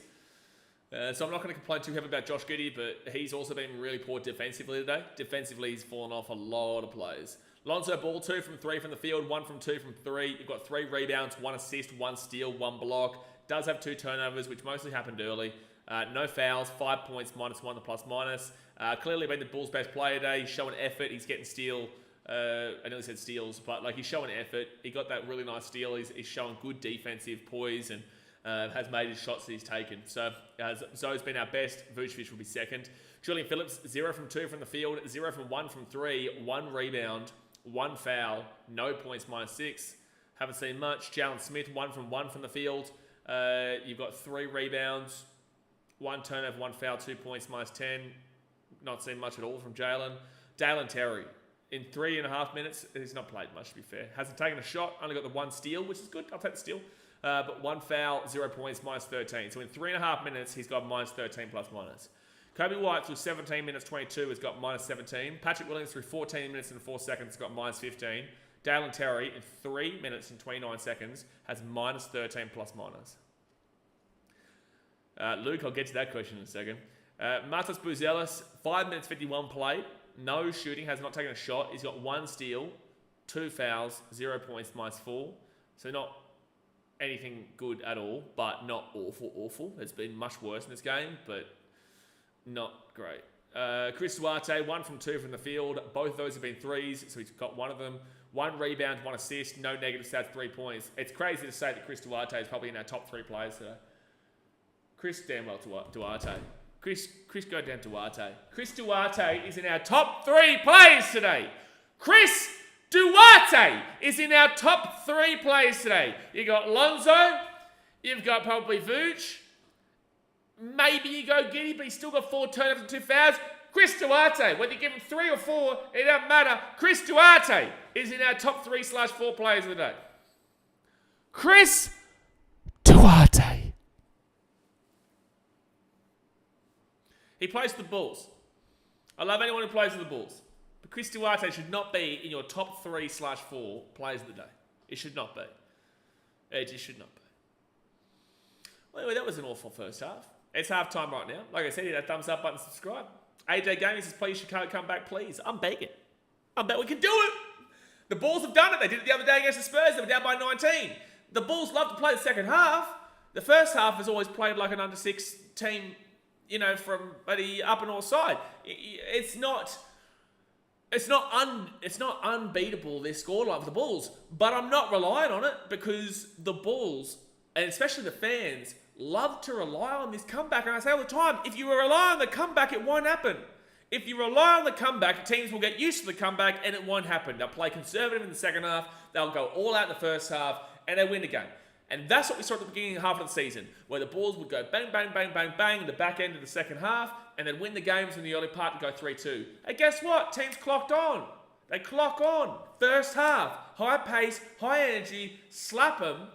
When the Bulls are down in the second half, Bulls are like, whoa, here we go. We're going to come back here. We've got the talent, which they do. Oh, no. The other team will play conservative basketball and not get crazy, really knuckle down on the defense, and then win the game by a blowout margin. That's just because when the Bulls stop not hitting their shots in the second half, their mentality goes.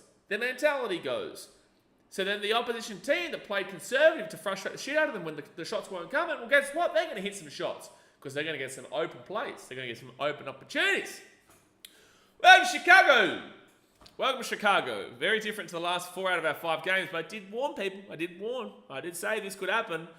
We're 4 out of our last 5 games, but also this is the Bulls, man. This is the Bulls. Don't get too crazy. You got people talking about potentially finishing in the 4th seed. What the fuck are you watching? Like, if we're talking about the top 4 seed, top 4? We got Bulls fans. We win 4 out of our last 5, which is fantastic, and I love that. I'm excited. I'm happy, and I'd love to see that for Chicago. But top 4? You reckon this Bulls team is a better team than the Orlando Magic? You reckon this Bulls team is better than the New York Knicks, the Celtics, and Cavaliers? Yes, I know we're 2-0 against the Knicks this year, but on an 82-game season, we're not better than the Knicks. We're not better than the Bucks on an 82-game season. They're 18-16. Where are you getting from the top 4? And that's no one in this chat, and I'm glad. I appreciate every single one of you. This is online. This is when you go on Twitter or X, whatever. You go on Reddit, you go on all these Facebook, you go on these places, and you got people saying, oh, we're only a couple of games out of the top 4. We're only a couple of games out of the 4th seed. What are you watching? Yes, we won 4 out of our last 5 games, but what are they watching to think that this team is going to be a top dog competitive team this year? And that's why, and again, this isn't me having a go at your CMB because your opinion's fine, but that's why I bite back. That's why I bite back at the Kevin Durant suggestion. 1, it financially won't work. But also 2, you add Kevin Durant into this game, and what exactly does it do? What does Kevin Durant do? He's 37 years old. 36 now, going on 37. What does he change about the team you're watching right now? Because this happens, this isn't just a one-off, man. I know it's a one-off in the last 5 games. It's a one-off in the last 5, or actually no, sorry, it's a second off in the last 6 games because you got the Wizards game, right? So it's the second time in 6 games you've seen this. Actually, no. You go back to the Hawks game. You go back to the first Bucks game. Like, overall, this is the Bulls. This is why the fan base is so frustrated right now. This is why they're so frustrated. Because we are the peak of a purgatory team. Where they are way too good to finish at the bottom of the standings. But they are nowhere near good enough to finish at the top of the standings. No one would actually really care too much if the Bulls had their pick this year. If they were guaranteed their first round pick this year, you wouldn't hear that much complaints. You wouldn't hear the Bulls fan base really frustrated and angry because you would get a guaranteed first round pick. But because it's a top 10 protected pick, which is above that like mid-range area, right? Because it's a top 10 pick, Bulls fans are worried that they're not competitive enough to win, and then they're still going to lose out on that first round pick. And that's why it was a win-win for the Spurs the other night that I was saying. Because the Spurs, they're the ones with the pick if it's outside of the top 10, right? And obviously you have to rely upon the lottery and all that. But the Spurs are the ones with the pick. So the Spurs win that game, and it helps the Bulls in regards to the draft pick, but also the Spurs win the game, it helps their standings. But the Spurs lose that game, and then it screws the Bulls over in regards to their win-loss record. They go to 17-19 rather than 16-20. And now guess what? The Spurs, although they lost in the standings, they're not trying to win this year. They're not going to win the NBA this year. Well, they're building towards it. But with that loss, it means the Bulls are now further away from securing that top 10 protected pick. So they were in a win-win the other night. So that comeback for us was fantastic, but they were in a win-win. Tell me I'm wrong. They were in a win-win. They don't lose out in that situation because again, and also it would help their first round pick. They have a pick as well, like their own pick. I'll go here. They're currently sitting in 13th. On Tankathon, it's currently got them selecting ace on nil. I think it'll go higher than that. But they've currently got 13th. So if the Bulls finish outside of that top 10, then they're going to have 2 first round picks inside that top 15. Inside the top, yeah, well, probably inside the top 15. It's crazy, bro. It's crazy. So that's why Bulls fans are so up and at 'em. But it's like, I can't support my team to lose. It's not in my blood. It's not in my DNA. I cannot support my team to lose. But this is just the definition of purgatory. You go from beating the Knicks. You go from coming back 19 against the Spurs with Wemby and dunking on his head. You go from beating the Bucks to losing to the Wizards by 18 points. And then this game where no one's doing jack. No one except for Lonzo, maybe Vooch, and Chris Duarte. I'm crashing out. This isn't a crash out. Like, if I was crashing out, I'd be losing it. But like, you know, like, I'm not crazy here, surely. Like, I'm going to seek your validation here. I'm not crazy for the way that I'm thinking right now. It's so difficult. If they had their first round pick guaranteed, no one would care. Because no matter what, you're getting someone, and the top 20 is pretty stacked. I'd say all the way up to like 18.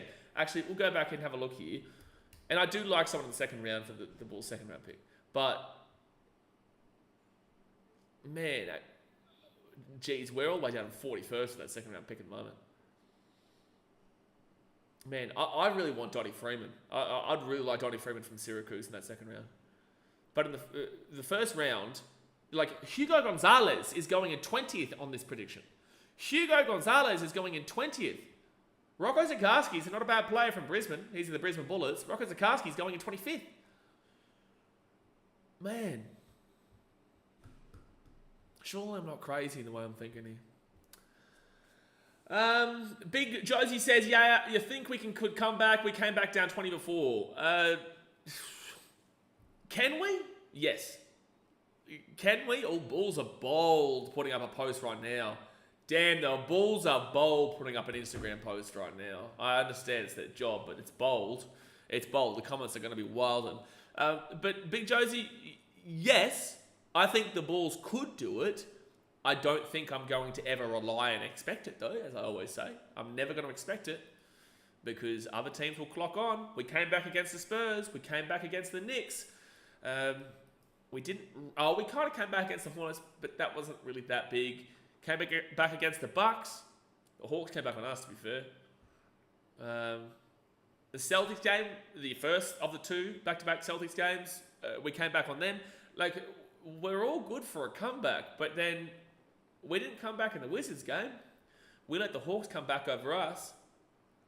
The Bucks just never let the lead up in that first game. Same with the Celtics in the second game. You know, so yeah, my answer to you is absolutely, can the Bulls do it? They've shown time and time again that they can do it, but I can't rely on it. Relying on it just sets up unrealistic expectations and teams play a lot more conservative. So we're into the second half here now, guys. I hope you've loved my rant. Hit that like button and subscribe if you're new around here. That's just how passionate we are about the Bulls, though. I love my Bulls. I love this team, and I want to see success. Here's the Pacers 3, and they're going to hit it. Like, straight away to start the second half, and they give up a 3-3 at the top. Oh, 14 turnovers in the first half, second most in any half this season by the Bulls. All right, so Zach LaVine, Kobe White, Patrick Williams. Oh, yeah, anyway, Luke said, as a Pacers fan, Patrick Williams usually this bad shooting-wise. He hasn't been recently, but tonight is... LaVine will get a shot there to make it a 20-point game. Patrick Williams has a lot of issues. He's been playing a lot better recently. Yeah, get that one in there. He tried that slam over P. Will can't get it. 22-point game, 68-46.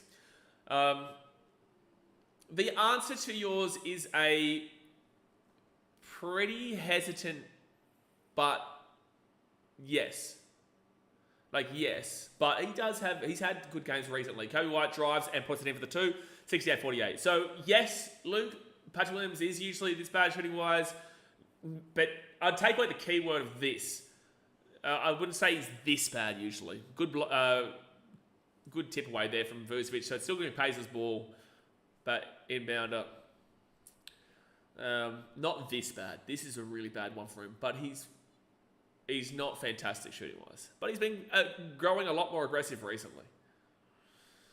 All right, so the Pacers now with 10.5 minutes to go here in the third quarter, 20-point game. Tyrese Halliburton flicks it out the back, and they give it off to Pascal Siakam. And that's good defense from the Bulls without the good part and the defense part. No defense and definitely not good. So Patrick Williams, he'll drive inside, get it out to Vooch. No, he'll go up himself and he will miss the shot. Oh boy. Siakam for 3.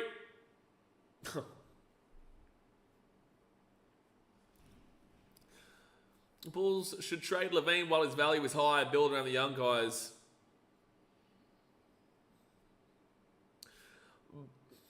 The Bulls fans have a real love-hate relationship with the trade Levine room, thought process. Kobe White nearly loses the ball. He goes inside in the paint, mid-range. No, misses shot. Oh, no, it's still Bulls ball. Okay, Siakam knocks it out. Zach LaVine is a great player. Bulls fans will never come to terms and acknowledge as a consensus that LaVine... Oh, for fuck's sake, Josh Giddey. Another turnover. Oh, this is just wild. Halliburton just drives straight through. It's 75-48.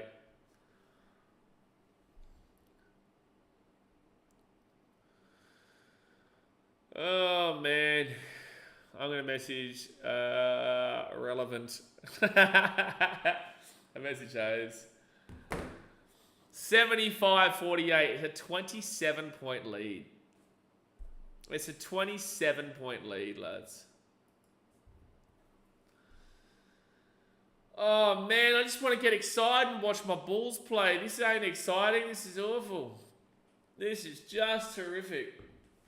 This is just something out of a horror movie. And we called it something bitch before. I don't know, man. Give me 1 second here.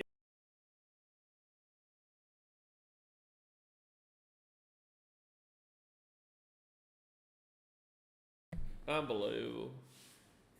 Let's go have a look at the other NBA games, see if we're getting helped out right now. We need 76ers to beat the Wizards, that's for sure. Sixers are up at halftime, 59-48 over the Wiz. The Bulls are currently up 73-48 over the Pacers. I said it. You heard me. Just about the up part. Cavaliers 62-59 over the Thunder. That's a good game. 2 first seeds.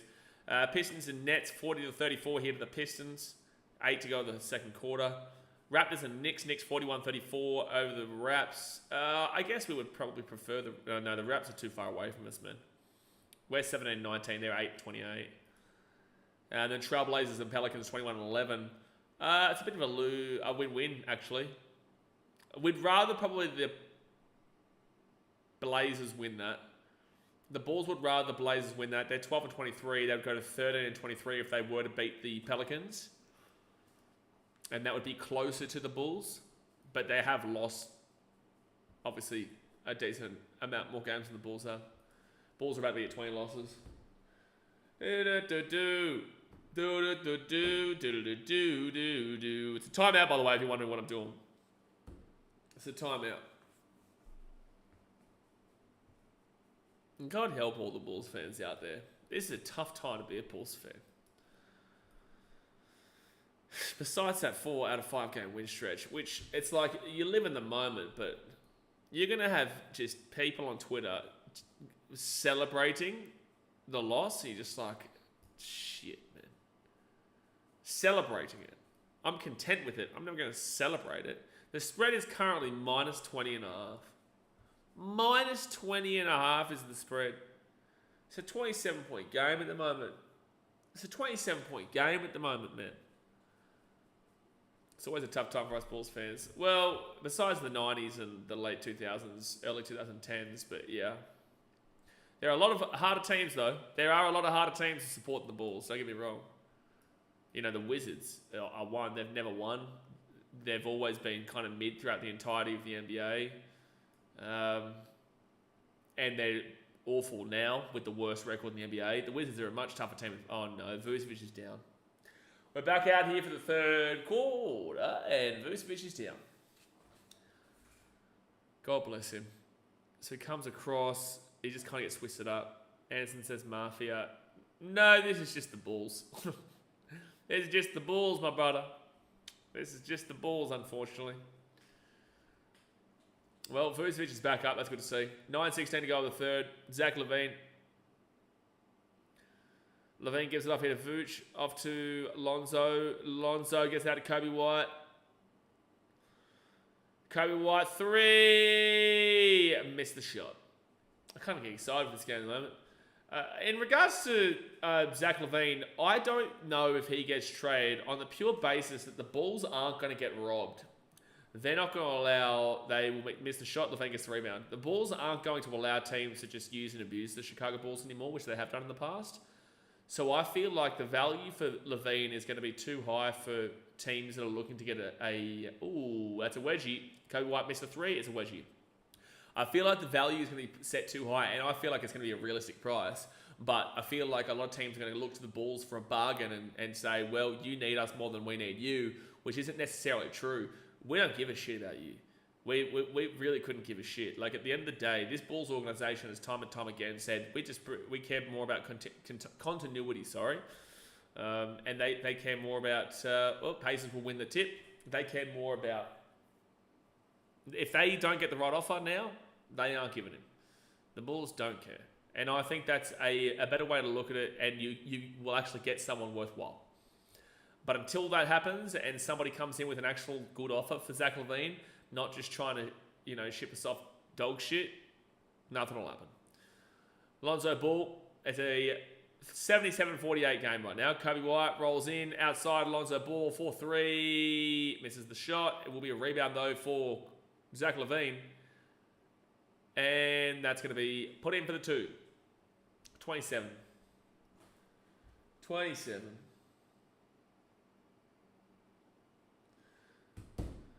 On the court, Chris Duarte, Vucevic, Zach LaVine, Lonzo Ball. Taylor Horton-Tucker coming in for the Bulls. First time we've seen him today. He didn't actually feature in the first half. Kobe White comes out. 77 points scored by the Pacers, 50 to the Bulls, 7:42 to go in the third. Like, that's just crazy, bro. And a foul there from Chris Duarte. That's just crazy, man. Regardless, we stream the entire game. We'll be here again in 2 days' time against the Wiz.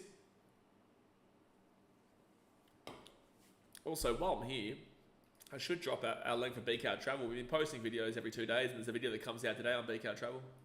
And they will make a shot. Now it's 79-50, 29-point game. If you like travel content, I will be in Chicago at the end of the year. I'll be in Vegas next month, actually. So I'm going to put this link up here. That's going to be a foul. So this. Oh, geez, that's not the right thing to do. Type the wrong thing. There we go. So that comment there with the link is our other channel for the travel content. And inside, and Duarte will miss a open shot off the glass. Lovely. If you like travel content, that pinned comment there, go subscribe. We're building that. We post every 2 days. All right, Pacers inside, flick it across. Nembhard, Siakam drives in, and steal by Lonzo. He's the only one who's been good today. Lonzo is the only one who's been good today. Vucevic outside, Horton-Tucker, good passing. Chris Duarte, drives in the paint, awful shot, and Pacers ball.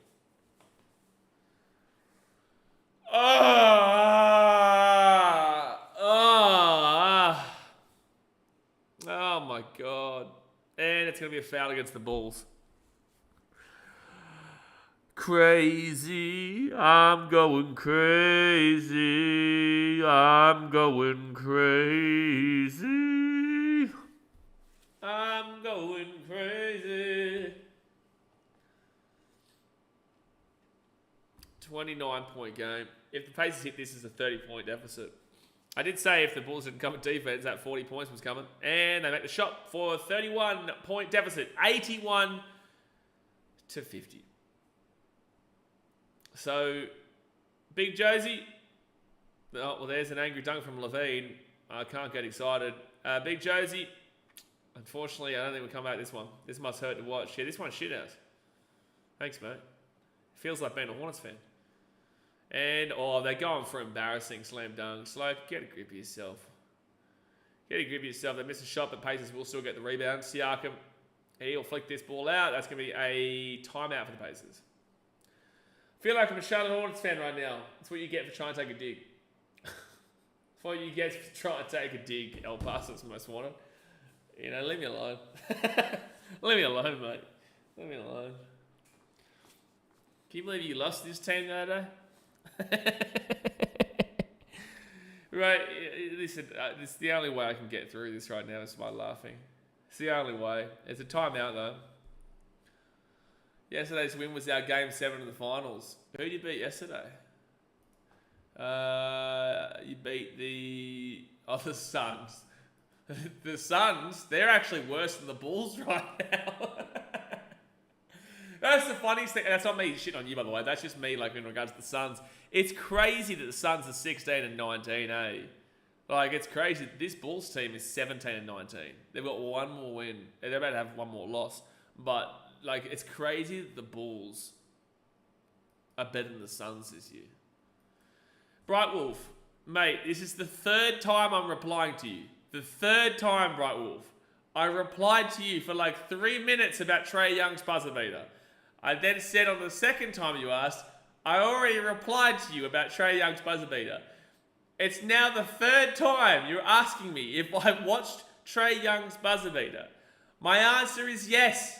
If you would like to see my response to that, go back and have a look when you asked it the first time where I replied for 2 minutes, bro. 2-3 minutes. Are we watching the same? Are we watching the stream? What are we doing? What are we doing, Bright Wolf? I love you, but what are we doing? El Buzz most wanted the Suns of all these big names for no reason, probably franchise, which is why I had to say before, like there was a CMB in the chat who wanted. When you say that, when you first asked the question, Bright Wolf, when you first asked the question, that's why I bit back when someone was suggesting Kevin Durant to the Bulls before, for that kind of very reason. Dad's a sports fan, we just have to sit and suck it up this game. Yeah, that's what we're doing. That's what I'm doing. That is unfortunately what I'm doing.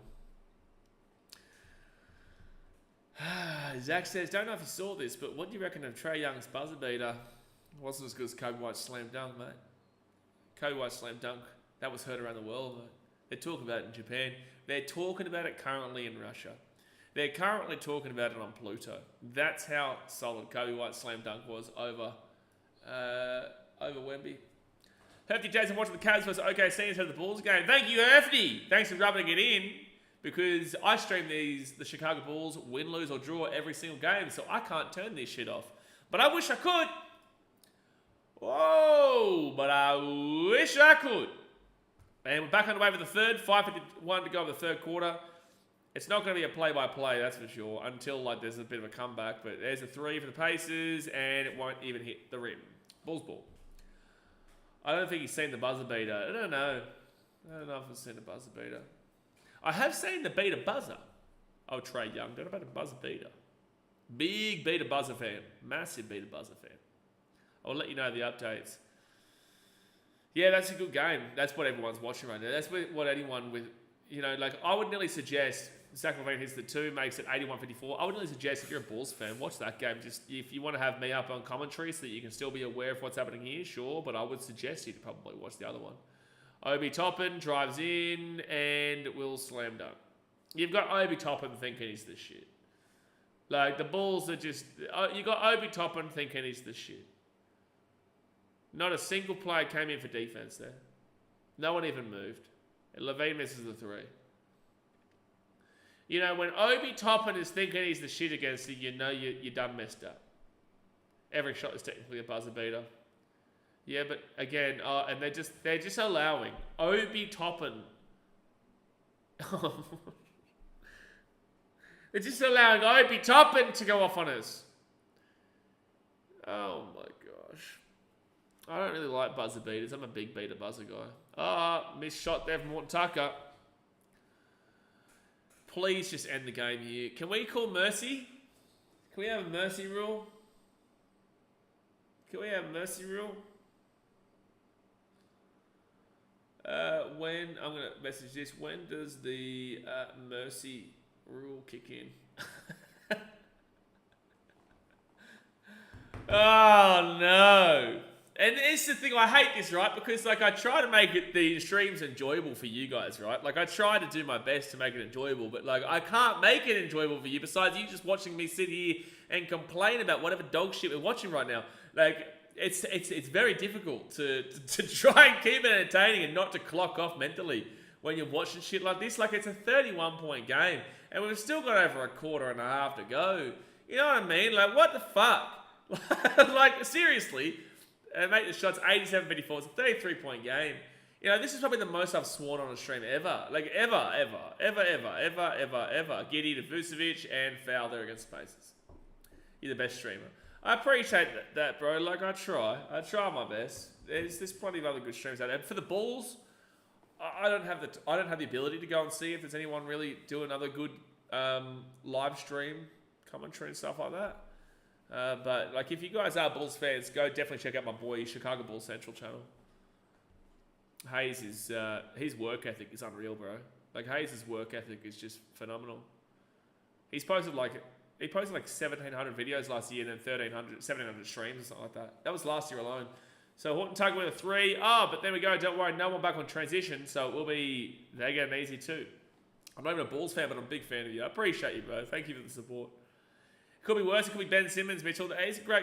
I'm so glad there's no Bulls fans are suggesting to go for Ben Simmons. I'm so glad. Give us double points, mate. If the Bulls got double points right now, Ibrahim. If the Bulls got double points, we still might lose this game. We still might lose this game, man. Horton Tucker gets 2 free throws. First free throw. Oh, sorry, you made the shot and got the N1. Game on, 29 points. Raise a white flag, lads. Mate, I've been raising the white flag since before you were born. And they hit the 3. 92-60. All right. The Pacers are only 28 points away from doubling.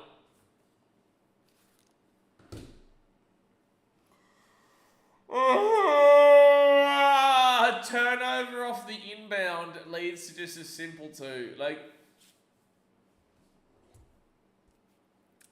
take the starters out, Billy. Don't even bring it back on.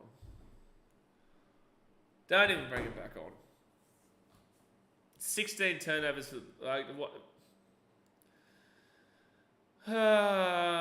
Take Levine out. Take just our starting 5 for the fourth quarter should be Javon Carter, Horton Tucker, Matas Buzelis, Chris Duarte, Dalen Terry.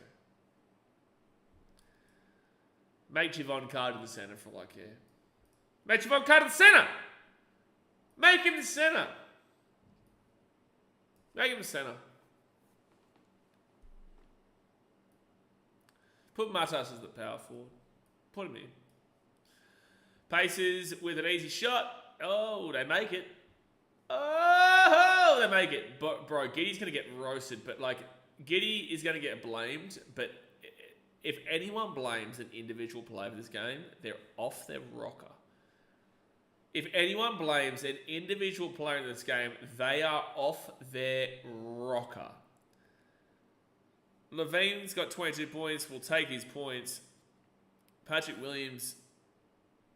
I'm not even going to reply. I'm not even going to commentate what I just saw on the screen.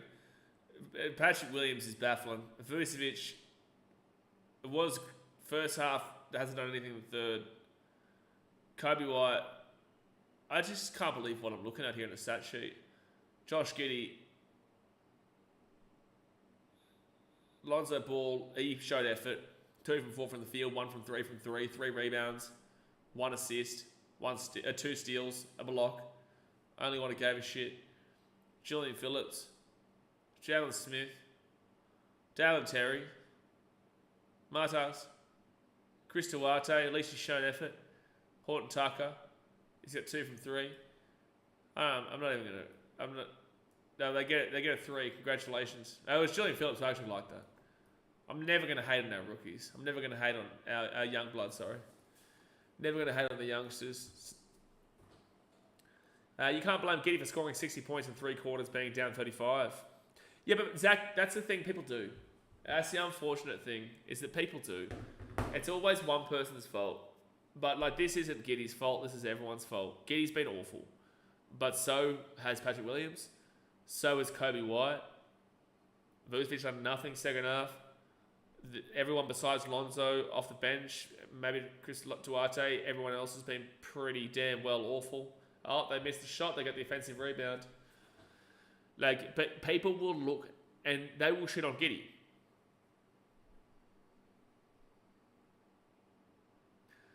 CMB says, yes, you can blame Giddy. If Zoe wasn't on minutes restriction and didn't have hurt wrist, this would be the same team that was first in the East. Giddy's an unathletic fan's hero. You're telling me that Josh Giddey is the reason why this Chicago Bulls team is currently down 100-68 right now to the Pacers with a minute and a half to go. It's also not the same team because DeMar DeRozan's not here. He's in Sacramento right now. So it's definitely not the same team. Also, that same team had Alex Caruso, which was the defensive player the Bulls need. How on earth is this Josh Giddey's fault? Josh Giddey has been awful, but how can you blame Josh? Like, were you saying the same thing when he got a triple-double the other day? Were you saying the same thing when he has had, the most triple-doubles in a season for the Bulls in like 10 years? Were you saying this when he got a nearly triple-double the other day? What about the near triple-double against the Raptors? You know, Kobe White, he deserves just as much of a blame for today. Patrick Williams deserves probably even more of a blame for today. Josh Giddey is not the reason. Angela said, I thought you said Bulls are going to win. Go Pacers. Who said this? Are you watching my stream? Are you watching the same stream, Angela? When did I say the Bulls were going to win? I said the Bulls, I hope they win. Who said the Bulls were going to win? It wasn't here. It wasn't me. I don't know who you're talking to. This is the guy with the KD take. It is that. And then we got some mupper coming in here saying that I said the Bulls were going to win. I told you exactly what could happen with the Bulls. I said you can never trust the Bulls. You can never. I actually think I even said the Pacers probably win this game. Who are you talking to? I know you ain't referring to me saying the Bulls were going to win. I remember when it was 9-4, you said, I don't expect to win. I said before the game, throughout this game, I didn't expect to win. I don't expect anything with the Bulls. You're off your rocker, Angela. You're off your rocker. Oh, mate, Pacers, they're good, man. They're good. You really should be celebrating your 20-18 record after this. Well done. Well done, man. Fantastic. 2018. We know we're ours. At least we know we're ours. Man. But I'm still getting over the, Giddy. Like, come on, man. Come on, man. Celebrate your history too, Pacers. It's like, I get it. I do completely understand it. When you're a fan of another team and you're getting a win, it always feels good. I felt good the last 4 out of 5 games when the Bulls have beaten the Knicks and all this type of stuff, right? But, geez, I get it. I get why. But if you're going to come in, Angela, and say, are you going to talk shit and say, go Pacers? You're well entitled to do that. Go Pacers, sure. But saying that I said we were going to win is not true. Is it okay that I'm a Hawks fan? You can be a fan of whoever you want, bro. As long as you're here enjoying the streams and chilling out chatting, sure. That's going to be a foul there against the Pacers. Ball's ball. As long as you enjoy the stream, not just trying to troll and stuff like that, you're sweet. Zach, you're a Giddy fan. I know you can't dunk. Unathletic fan's hero. So this is what I mean to the people. Again, you're entitled to your opinion, but there's a lot more at fault. And again, Giddy's been awful. That's an N1 there for Jalen Smith. Giddy's been awful, but it's definitely not. It's definitely not Giddy's fault. Everyone's at fault for this absolute shit fest. Kobe White is on 12. Yeah, sure, he could get 20. I wouldn't expect him to play much the fourth quarter though. Giddy was getting cooked last night versus Spurs. If the Spurs up 10, they pulled him and Bulls win. What do you know? Why are you so upset right now? Again, I continuously say you're entitled to your opinion. I disagree with your opinion. But I don't understand why you're getting so aggressive. Just relax. What do y'all know? You know, just because you watch basketball too, bro, you're entitled to your opinion. Doesn't mean you know more than anybody else, because you're not referring to the fact that outside of the last two games where Giddy's been awful, I'd say 3 games. This is his 3rd game here, which I agree with. Kobe White will miss the 3, and it'll be Bulls ball? I don't know. Made a good point, now I'm upset. No, like, that's the thing. Like, your point is good in your mind, and your point in regards to that is like, yeah, sure, okay, getting in his last 3 games, inclusive of this one, has been awful. But also, Giddy before that was on a massive stretch of triple-doubles or close to triple-doubles. Pacers will get the shot. Oh no, blocked away. Where he was getting triple-doubles here, there, and everywhere. So it's like, Giddy is just loved and hated by everyone in the fan base. Patrick Williams deserves a lot of blame for today. And also, Patrick Williams has been poor the same stretch that Josh Giddey has. You know, the bench isn't doing the job right now. The bench isn't doing the job at all. There is a lot of issues with this Bulls team that people will look to find a scapegoat. Do I think that Josh Giddey is the answer to the Bulls winning? No, I don't. I don't think so. I love Josh Giddey, but he's definitely got his faults. But, you know, again, Kobe White's been awful today. Patrick Williams hasn't made a shot through 5, missed all 3 of his threes. He's got 2 rebounds for his name with 2 turnovers and 2 fouls. Why are you not blaming him? Taking Josh Giddey out of this team and putting Lonzo Ball as a starter is not overcoming a 34-point or 24. Actually, he's had 24 points now. Just 24-point deficit. I don't even watch the game anymore, really. A 24-point deficit. You know. So again, you don't need to get upset, man. Like, at the end of the day, we're just chatting. Pause reality for a second and realize you all are riding for Josh Giddey. How on earth has anything of I just said been riding for Josh Giddey? I labelled his faults. I also labelled his positives and said that it's not Josh Giddey's fault, but he's a part of the problem. How is that riding for Josh Giddey? It makes no sense. Mitchell's a Cavs fan, right, Wolf? I think you're going to the wrong person here, bro. I think you're going for the wrong person. It's a part of the problem. He's not the problem. He's a part of the problem. This is not a one easy fix. It's not a, you know, one fix solves all kind of deal here with this Bulls team. Give me 1 second here, guys. Hit that thumbs up button, subscribe. This is a tough stream to do, but like, we're still here enjoying it.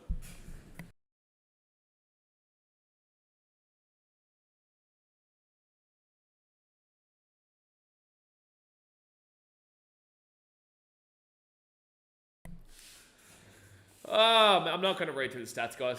I'm not going to read through them. Getting moves like a middle schooler, reckon. I'm not going to respond to that one. Oh, this game sucks ass so bad. This game sucks so bad. Pacers hit 100 points with 14 minutes to play. Now there's 12. They didn't score in the last 2. They're at 100 points. Says he's not upset yet, ats me and calls me unathletic like idiot. Oh, you guys have got to remember, like, he's a Bulls fan. Like, Bulls fans are upset and frustrated right now. I get it. But, yeah. It's all part of it, unfortunately. Jalen Smith goes for a slam. It'll be a foul, 2 free throws. Keep your head up, it's okay. Oh, no, I'm sweet, bro. Like, it's shit. Like, at the end of the day, regardless of I'm streaming or not, I'm watching the game, and it sucks. Like, this situation is bullshit for the Bulls. It's bullshit. Not this game. This game is just a part of an overall problem for the Bulls. That they're on the wrong trajectory. They are not in a position where they've built up draft capital, they've got all these youngsters and they can develop through the draft and they're shit enough to get their draft pick and they've got their guarantee pick and all some shit. Like, they're not in that position. And they're also not in the position to go and win everything. And they're not even in a position to win a playoff series. You know, they're lucky to even win a playoff game. So it's like, the reason why everyone is upset and frustrated right now is because there is no movement. We aren't trading before the deadline. We're not guaranteed for our pick. So what are we doing? And that's the question, because now everyone's asking, are the Bulls actually going to do anything? Or are we just getting the same old Jerry Reinsdorf bullshit dribble that, oh, it's okay if they win a couple games to give fans hope, that's all they need. Like, it's a dog shit comment from Jerry Reinsdorf, but like, I expect nothing less. And Siakam missed the shot, and it's a Bulls rebound through Duarte. And then Horton Tucker turns the ball over. Oh, no, he's still got the ball. Kobe White, take the shot, Kobe. Giddey was making Chris Paul look like he was on the Clippers' Chris Paul. Again, I don't understand who you're arguing with right now, mate. I just said this game, that's a good shot there from Duarte. This game plus the last two, that was Zach LaVine with a shot. This game plus the last two, Giddey's not being great, but you're completely also ignoring the fact that he has got the most triple doubles for the Bulls in a single season at the halfway point now, let alone the end of the year, in the last 10 years. And you're forgetting about how good he was playing until the last 3 games. So again, he has plenty of faults. I don't know who you're arguing with.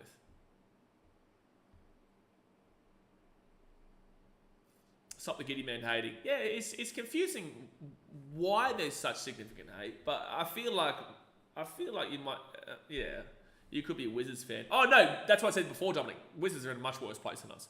But the positive that the Wizards have over the Bulls, so the Wizards are a tougher franchise to support, 100%, because they don't have a championship, they've never looked like winning a championship, and they're not going to win a championship anytime soon. But at least they have their draft picks. They've got a very high chance of getting that first pick this year.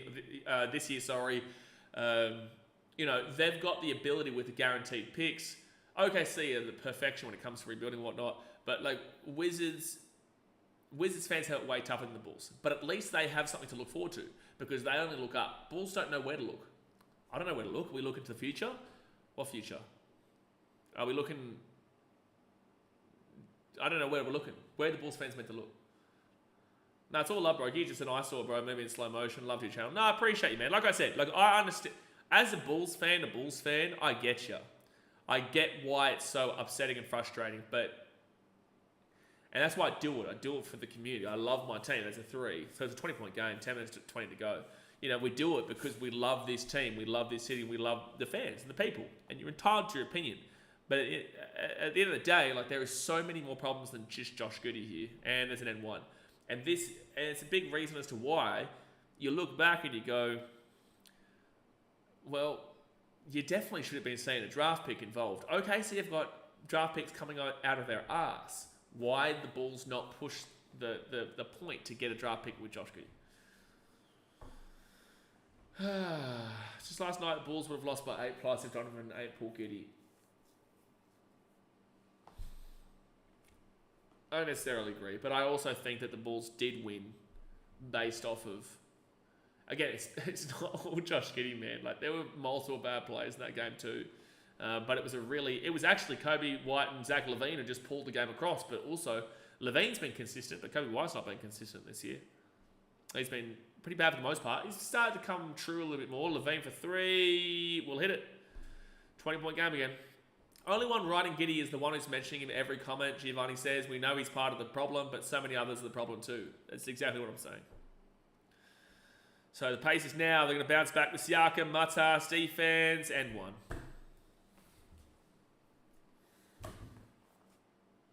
And don't worry. There's a lot of people on the CMB bandwagon here in regards to hating Giddey too. It's not just CMB. There's a whole half of the fan base who have that thought process, and then there's a whole half of fan base where it's then there's probably, I'd say 40% of the fan base are on the hate Giddey. 50% of the fan base is on the Giddey's not fantastic, but also is not the problem, but is a part of the problem. And then you just got 10% who blindly love. There is a lot of 10% blindly love ones who I would assume are Australians who just blindly love him regardless. And it's like, well, that's not right. You have to still admit that he is a part of an issue, a larger issue. But you take Josh Giddey out of this team, and this team is overall, there's a 3, makes it 20-point game. You take Josh Giddey out, it doesn't change this team. It just doesn't. It just doesn't. We are missing Io too, but Io is not going to be the difference between the score here. Bulls are actually winning the second half, actually. And they missed the three, so Levine gets the rebound. Well, it's a 20-point game. If you hit a three here, it's 17 points, and it would be wild to even be that close. Levine for three, will miss that shot. They don't deserve to be that close, to be fair. What made you a Bulls fan? I went to Chicago. I lived in Chicago for 3 months, man. So there was a good chance I would have been a Lakers fan if I didn't go to Chicago. There was also a great chance I could have become a Knicks fan.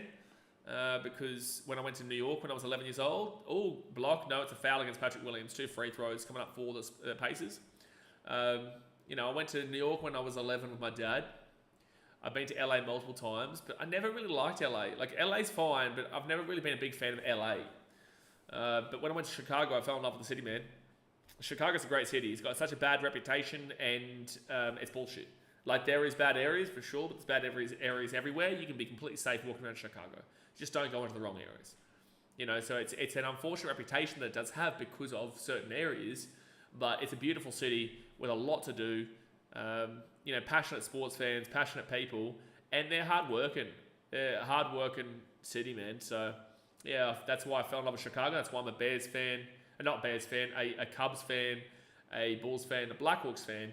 But, as you guys know, I was a Detroit Lions fan since the early days of Matty Stafford, just because they sucked and they were similar to my team in Australia. But I have my love for the Bears as well. I do have my love for the Bears. Soft spot. 109-91 is the score right now. Hayes is going to blow up on this post-game show. Hayes is going to blow up, man.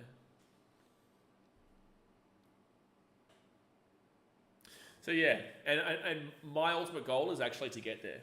To get there a lot more, more so to be there throughout the NBA season. My ultimate plan would be to move there for the NBA season next year. Cavs lead by 1 3/4 time. Wow, close game. But it says, thank God you went to Chicago. I wouldn't wish being a Knicks fan on my worst enemy. Mate, oh yeah, the Bulls are so fun to follow.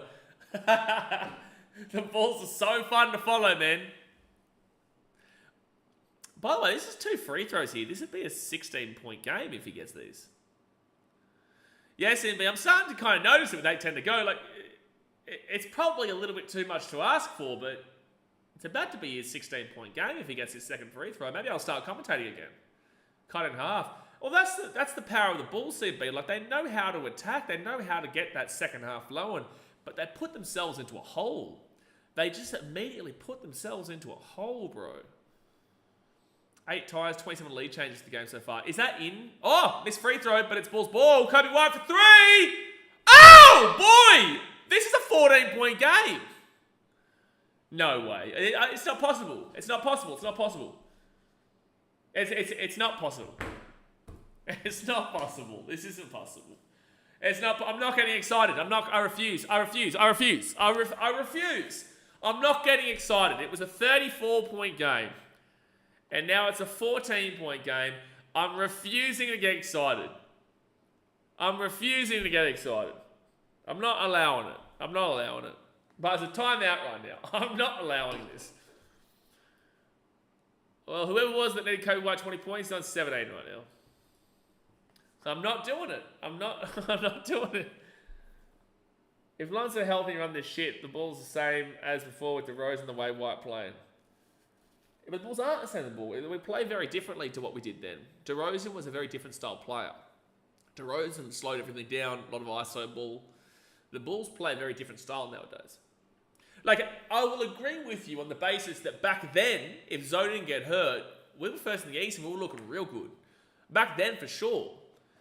Now, we play a whole different style of basketball. Billy Donovan has got us playing a whole different style of basketball. Get excited for once. What do you mean get excited for once? I get excited for every game. It's just that I've been witnessing my team down by 34 and pretty much down by 25 plus for the entirety of the game. Like, I'm not getting excited until we're within 10. If we get within 10, I'll be like, there's still 8 minutes to go here. Like, there's still 8 minutes to go. Let's go, Bulls. You all got this. Hopefully, AJ Gaming. Hopefully. What is happening? Notice the Bulls totally toppled the moment Lonzo got hurt. I don't disagree with that. But it's a very different team to what it was back then. But I don't disagree with that. Bulls are looking very good. I was streaming then too. I didn't stream much back then, but I streamed the New Year's Eve DeRozan buzzer beater and the New Year's Day buzzer beater. But again, DeRozan's not here, and they play a very different style basketball since then. Also had Alex Caruso. We don't really have a defender like him. We need a dog on defense. We do. We need a dog on defense. We need someone on defense that's going to put in the shift. I do worry about Malawak defensively if we were to go for him, but he's a good rim defender. He is a good rim defender. A lot of a massive work in progress though for Kaman Malawak. What is happening? It's a great question, Dazza, but I'm not getting excited until we're within 10. I've watched this TV show before. I've watched this episode before. Oh, well. Actually, you know what? I'll ask the chat. Get in the comment section. Let me know. Do you think the Bulls have any chance of actually coming back and winning this game? They were down by 34 points. 34 points. They currently lead in this fourth quarter by a pretty significant amount. 19-9. And in the third quarter, back underway here. Third quarter, they've... Oh, man, that was a block, but they're going to call it for a foul. They lost the first quarter 29-18. They lost the second quarter 34-26. They lost the third quarter 37-32.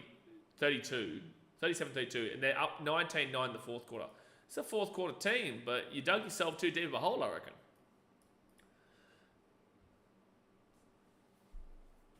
You'll have a legitimate chance. We Pacers always somehow blow these leads. And we always come back from these leads. But 34 points is not something you should ever be giving up. Doesn't matter who you are. Doesn't matter who you are. There's no excuses for a 34-point lead, getting blown up. 19 points, there's still no excuses, but it's still reasonable. But 34 points is unreasonable. All right, so it's a 16-point game. I'll get back to commentate the game now because it actually does seem like the Bulls are making a bit of a comeback. Lonzo Ball has it. On the court for the Bulls, Patrick Williams, Lonzo Ball, Kobe White, Jalen Smith, and Zach LaVine. So Kobe White has got Zach LaVine in... Zach LaVine for three, maybe. No, doesn't take it. He's rolling out left. Need to make the shots, though. He rolls inside. Oh, it's going to be a foul. Oh, that N1 would have been massive if he got it. That N1 would have been massive if he got it. But it'll be 2 free throws here for Zach LaVine. It's crazy to say the Bulls are still in this game. I can't believe what I'm watching. I wasn't even barely watching. We've kind of been just talking about the Bulls situation for the last quarter and a half. I can't believe that my mind's back on the game and we've actually got somewhat of a chance. And hits the free throw. Zach LaVine on 27 points now. He's about to go off for another 30-point game. Zach LaVine's about to have another 30-point game. He's on fire this year, man. He always wakes up in the second half. We know it. All right, so he hits both these free throws. Bit of defense here wouldn't hurt. Bit of defense wouldn't hurt, and they're actually on. Bit of defense wouldn't hurt, and they would be on. Halliburton puts it into the corner here for a 3. Wow, they should have absolutely taken that shot. It was open. Obi Toppin, back to Halliburton. Bit of defense won't hurt here. Halliburton goes inside. Blocked away by P. Will. Good work. Good work, Patrick. That's right. Patrick Williams was actually selected above Halliburton, wasn't he? Yeah, he almost had a layup, but good work there by P. Will to get that block. And they go for the mid-range. They hit the shot. It doesn't have the live score on the screen right now. That sucks. Like, it's on this screen here, but not the actual game screen. 7 minutes left to go. Kobe White in the paint, puts it up, puts it in. Like, they're getting points at will here, the Bulls. I feel like it's 113.99, so it's a 14-point game. Oh, no. Oh, it's a foul and 1. Like, dead set, Patrick Williams. Dead set, Patrick Williams, man. Like, there's no way that should be... you should be fouling in that situation, dude. Like, what is that, Patrick, man? Yeah, and that's why I said to you guys, don't get excited, man. I said this. It's 115.99 and 1 to come. Until it was within 10, don't get excited. I've seen this show before. This episode, I've seen it many a time with the Bulls. Many a time. Many a time. But it is a timeout right now. And I'm not a pessimistic fan. As you guys know, I'm always more on the optimism side than the pessimism.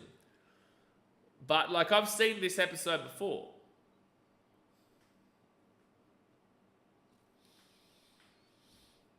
And if they can prove me wrong, I would love that. Please prove me wrong. Please prove me wrong. But I doubt it. Who do I think the Bulls need to draft this year? Who to trade for? Trade for is way too in-depth for the conversation now. But drafting, I would say Asa Newell. Asa Newell is 100% the player the Bulls should go if he gets to us. And if not Asa Newell, then Carmen Malawak. Because we're going to need a centre because Vucevic is either gone at the deadline or is gone in the off-season. I think it's more likely the off-season that Vucevic will go. And then I think we have to go for Carmen Malawak because he's a young centre and we're not going to rely on Jalen Smith and Sanogo. But if Asa Newell's available when we draft, I don't think we have a look at these other NBA scores. Need the Sixers to beat the Wizards. Okay, the Wizards are down 96-89. That helps. Pistons up over the Nets 70-60. Would prefer the Nets even close to us. 30-23. Yeah, I would probably prefer the Nets to win that, but they won't. 75-42 over the Pelicans for the Blazers. That helps us big time. Raptors-Knicks would love the Raptors to win that game. They're only down by 68-62 with 6.5 to go to the third. Would love the Raptors to win that game for us. But they're also a little bit out of range. And want the Spurs to beat the Bucks there. On the pure basis, that puts the Spurs away from our area. But we do have the Wizards coming up in 2 days' time. Then we've got the Kings against DeMar DeRozan 2 days after that. And then 2 days after that, we have a back-to-back against the Pelicans and the Hawks. It's a winnable stretch. It's just unfortunate that we're going to have this game and the Wizards game in between. As in the other Wizards game, not the next Wizards game.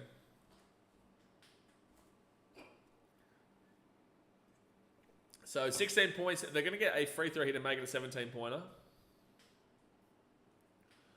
They just basically need to hit every shot, but their defense is so awful. Their defense is just so awful.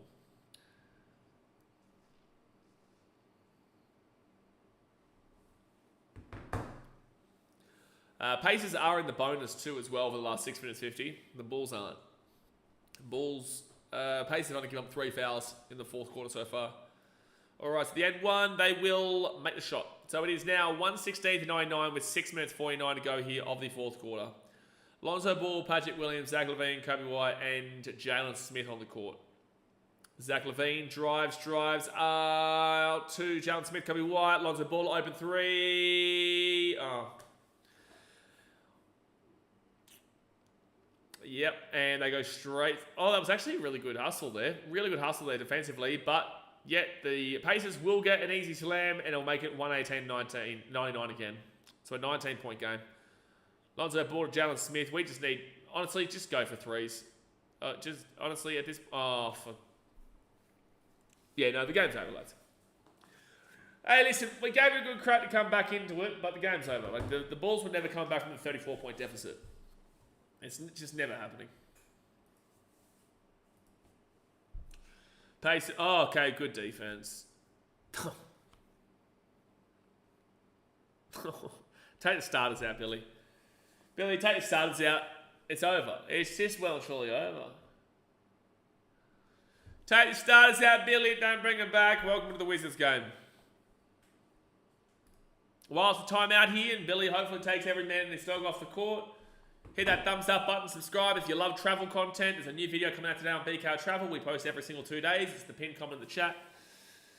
I'm looking forward to doing... I have to refilm, actually. If you're from Chicago, you'll probably take a laugh out of this, but Portillo's, when I did trying Portillo's for the first time, so on my double dipped, I can't remember what it's called, the double dipped thing at Portillo's, it was good, tasted good. But I didn't know that, like, the cheese sauce thing, the melted cheese sauce kind of deal, was for the fries, not for the Portillo's double dipped. Again, can't remember what it's called. So I was dipping my double dipped thing in the cheese. And it tasted amazing. But I got roasted on BKRtravel. If you go look at the comment section on that video on BKRtravel for the Portillo's, I got roasted by Americans saying, wow, no way you put the cheese with that. I didn't know, bro. I thought that was meant to be for it. I thought that was what it was for, but it wasn't. But the cheese tasted good. Cheese tasted damn well good. I'm not complaining about that. Why don't you just let me eat it the way I want to eat it? Again, I had no idea, dude. I had no idea. I did nearly get robbed on the way to that Portillo's too. But it didn't happen. Take the starters out, Billy. Okay, so Jalen Smith's still on. No, starters still on. You got Kobe White, Patrick Williams, Zach Levine, Lonzo Ball, and Jalen Smith. Levine will drive through in the paint, rolls, and that's going to be a foul. So that'll be 2 free throws here. I think now we're in the bonus. I think we're now in the bonus.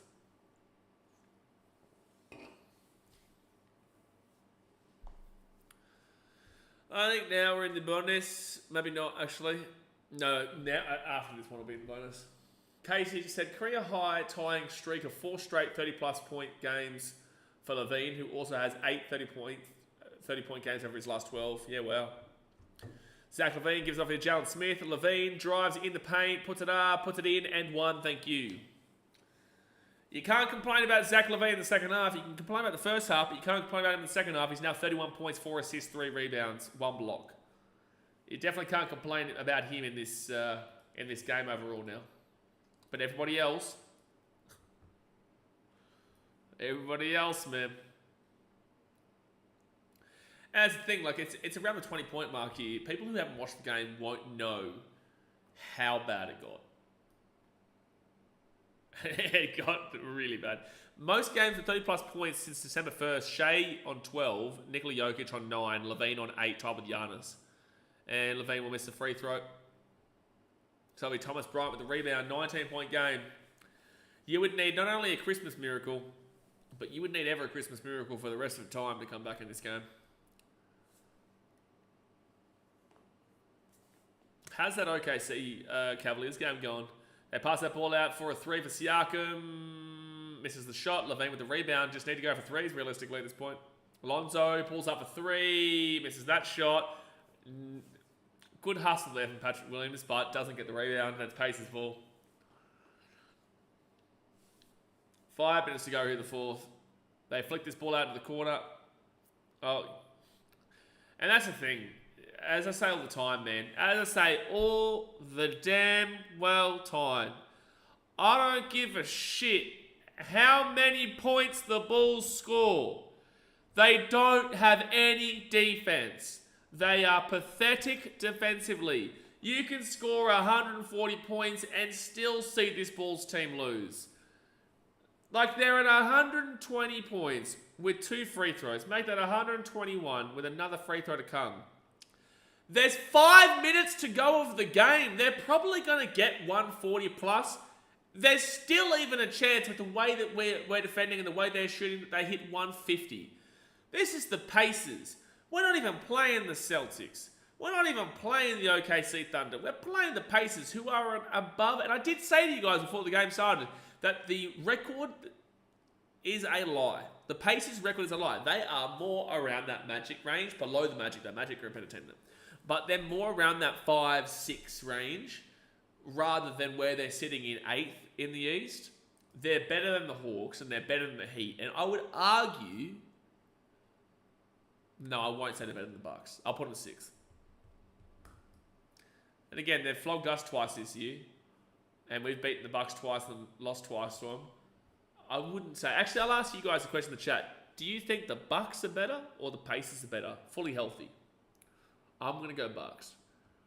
I'm going to say Bucks, but question for the chat. Bucks or Pacers fully healthy in a 7-game series? I'll say Bucks in 5. No, I'll say Bucks in 6. No, I will say Bucks in 5, actually. No, I will. I'll say Bucks in 5. 4:19 to go here, the fourth quarter. Pacers will miss the shot. Dalen Terry with the rebound. He's taken all the starters out. Horton Tucker, Matas, Jalen Smith, Dalen Terry, and Lonzo Ball. It is a 19-point game. 114, 107 to the Cavs. I just saw that we're not doing this again, CMB. Time out there with Billy Donovan. I don't know why, but sure. 122 to 103. 4 minutes to go here. I don't rate Doc Rivers in the playoffs, but Bucks in the 7 series. Who handles Giannis? Who handles Giannis for the Pacers? Because the Bucks do have, like, since their start of the season when they were awful defensively, their defense has really sharpened up a lot. Like, I don't know about maybe the last couple of games, but like overall, if you're considering now a half point of the season, this second half of this first half, their defense has been phenomenal. The first half of this first half of the season, their defense was awful. So they gave up 104 points to the Raptors, 105 to the Blazers, 113 to the Nets, 112 to the Pacers. They beat the Pacers 120 to 112. 116 to the Bulls. They're not giving up any 120 plus pointers. The last time they gave up more than 120 points was to the Cavaliers, understandable, 124 to 101. They held the Thunder in the NBA Cup Finals at 81. So since... Oh, geez, I'm still going back. Still going back. Since the Pistons game on November the 13th, the Bucks have only given up more than 120 points once. Since the Pistons game, that went into overtime, mind you. It went into overtime where the Pistons got 120. They've only given up one 120-point game. So if you take away overtime there, they would have had less than 120, and then you'd have to go all the way back to the Grizzlies game on October 31st. So without overtime, the Bucks have only given up one 120-plus point game since October 31st. Top of made that Giannis goes for 30 every game. Yep. And then you got to handle Lillard. You got to handle Chris Middleton. You got to handle Brook Lopez. Got some good players in that team. I don't think the Bucks go far. I feel like the 4 teams above them, maybe not the Knicks, but the Knicks are a 50-50, man. Knicks are a good team, but they also have their faults. Bulls have beaten them twice this year. 2-0. Bulls are 2-0 against the Knicks this year. I feel like Orlando will finish 3rd seed. I feel like Orlando's underrated, dude. And they missed both those free throws, and it'll be Bulls rebound Julian Phillips. I feel like you look at the end of the season, I've got Cavs going in 1st seed, Celtics 2nd seed. No, you know what? I'm going to switch. I'm going to say Celtics 1st seed.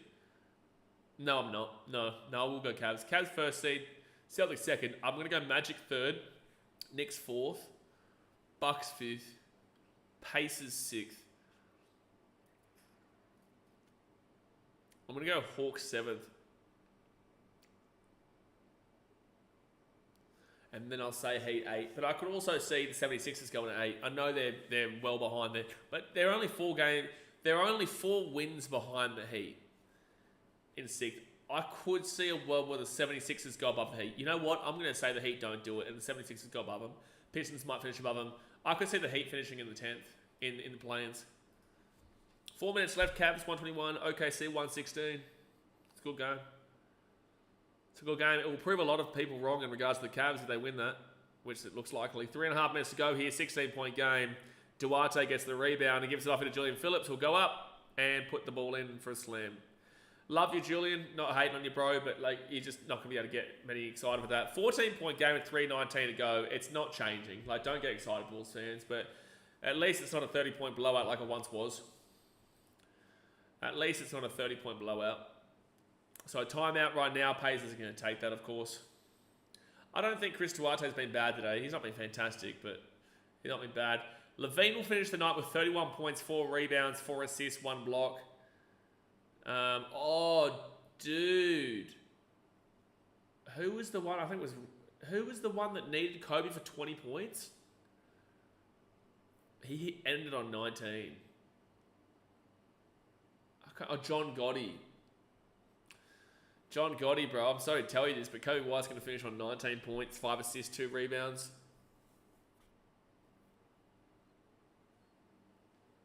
Man, these stats are awful. These stats for this team is just awful. Besides Zach LaVine, 31 points, 4 rebounds, 4 assists, and a block. Patrick Williams, 0 for 6 on the day, 0 for 3 from 3. 4 rebounds, no assists, no steals. Does have a block, but 2 turnovers and 3 fouls. It's been a tough one, lads. It's been a tough one, this one. 3:19 to go. Both teams in the bonus, obviously. 3:19 of this absolute misery to go. I'd feel sorry for John, but I don't. What's wrong with John Gotti? What's wrong with John? At least he's getting around a Bulls player. So 3:09 to go here. Pacers drive in. There's surely a foul there. No, apparently not, but they missed the shot. And Martins gets the rebound. If they get a 3 here, it's an 11-point game. 2 is a 12-point game. Martins puts it up and puts it in. It's a 12-point game here. It's not going to happen. I'm not getting my hopes up. It's not going to happen. But it's a 12-point game. 12 from 17 field goals are scored for the Bulls. And they missed the shot, and they get the shot in. If they had got that defensive rebound, this game actually could have had a chance. Dalen Terry flicks it out here. Javon Carter. Javon Carter rolls in, up, and pushes it out here. Julian Phillips for 3. Puts his foot over the sideline. That's officially the game. I don't feel bad for people that bet. You're entitled to what you do. I get where you're coming from, but 124 to 110. I used to be there. I used to be like that. Pacers drive and miss the shot, but guess what? They get another offensive rebound as per usual. Not Pacers, just anyone who plays the Bulls. Is there a reason you feel that way, Mitchell? Genuine question. Just ask it. If it's too personal, you don't have to answer it. 2:23 to go in the fourth. 14-point game. That'd be 16 if they get both their free throws. Oh, man. This is going to be an interesting stream over on Hayes' channel. It's going to be an interesting comment section for sure. And they missed their first free throw. That's going to be an interesting comment section to handle that one.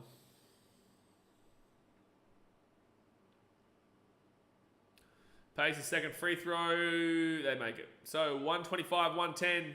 If you guys have watched this entire stream, I appreciate you, man. Much love. Because it's been a tough one to watch. There's not been any excitement, really. Duarte goes inside, puts it up, and puts it in. 125, 112. So, like, I know you watch here for a good commentary and a bit of fun and whatnot, but this has been a tough one today. So I appreciate you for tuning in the whole time. 3 for the Pacers, they hit it. Space transfers them last couple of games, though. Go Bulls. Absolutely space trans. Like, that's the thing, right? And that's why it's so frustrating, because you know what the Bulls are capable of, but you also know they're capable of this. That's why I said before this game, I still thought the Pacers would probably win this one, because I can't trust the Bulls. You can't trust them. They still lost the Wizards in that 4 out of 5 game stretch, but yet beat the Knicks, beat the Bucks, beat the Spurs, Wemby, beat all these teams, but yet, and there was an ugly win against the Charlotte Hornets. But, they'd still had that 18-point thumping by the Wizards. You can't trust them. So it's like, that was a fun little 4 out of 5 game stretch, but, oh, that's a bad air ball there from the Pacers. But with that being said, like, you want more. Like, not from that stretch. You can't ask for much more besides maybe a win against the Wizards. But you want more for the fan base here, because the Bulls, there's no direction. We don't know what we're doing, Space Chance. Are we looking to the future? Because we don't have draft capital. We don't even have our pick for this year unless we finish in the top 10 worst teams. So it's like, it forces people to not celebrate wins. Having a top 10 protected pick in this situation forces people to not celebrate wins and to enjoy losses. So you're going to get a whole bunch of people celebrating this loss. And it's like, I can never celebrate a loss. I can never do that. I'm always going to celebrate wins and be frustrated with losses, but I'll be content with the loss. I'm content with this for our draft pick, but like, celebrating this shit is quite crazy. The old $80 million point guard still on minutes restriction. Relax, these games don't even matter. Yeah, but as a sports fan, you still want to see a team win. CB, are you a Bulls fan? So Pacers are going to bounce back. They'll flick it inside, and I'll miss it.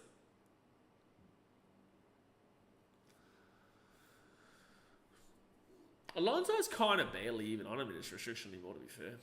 Barely. Like, he is still, but like, it's not like it once was. He's still playing a lot of minutes. Like, you go and compare the minutes tonight.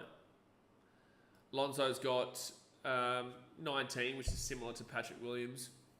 Not as much as like your Kobe's and your Zach LaVine's, obviously, but it's similar to Josh Giddey's. The only ones that are outdoing him minutes-wise is LaVine, Vucevic, and Giddey. LaVine, Vucevic, and Kobe White. Because you can argue that Giddey's and Patrick Williams' minutes are the exact same as Lonzo's. You can make the argument. It's only within a 2 minutes span. But I get it. Pacers now. Put this ball out. Oh, man. And at least the buzzer goes off. 2 minutes left. Cavs lead 124-122. Damn, close game. I can't remember if someone told me. Is that game in OKC or is that game in Cleveland? 29.4 seconds left. This absolute travesty. 17 points to deficit.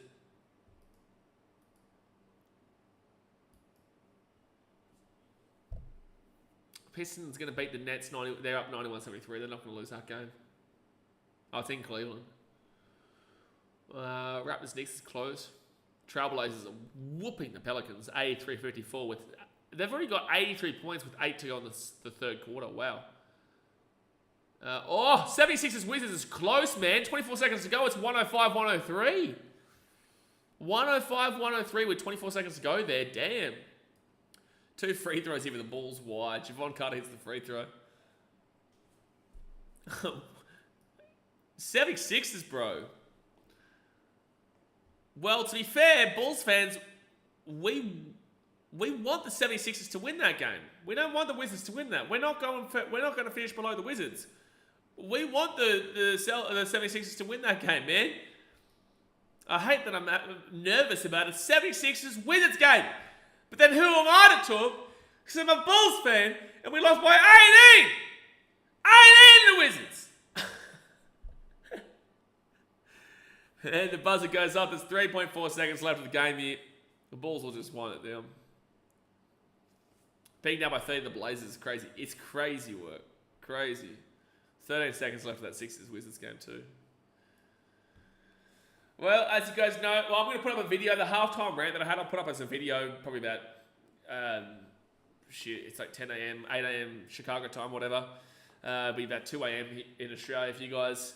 I'm going to put that clip up. Our next live stream will be in 2 days' time as the Chicago Bulls will take on the Washington Wizards.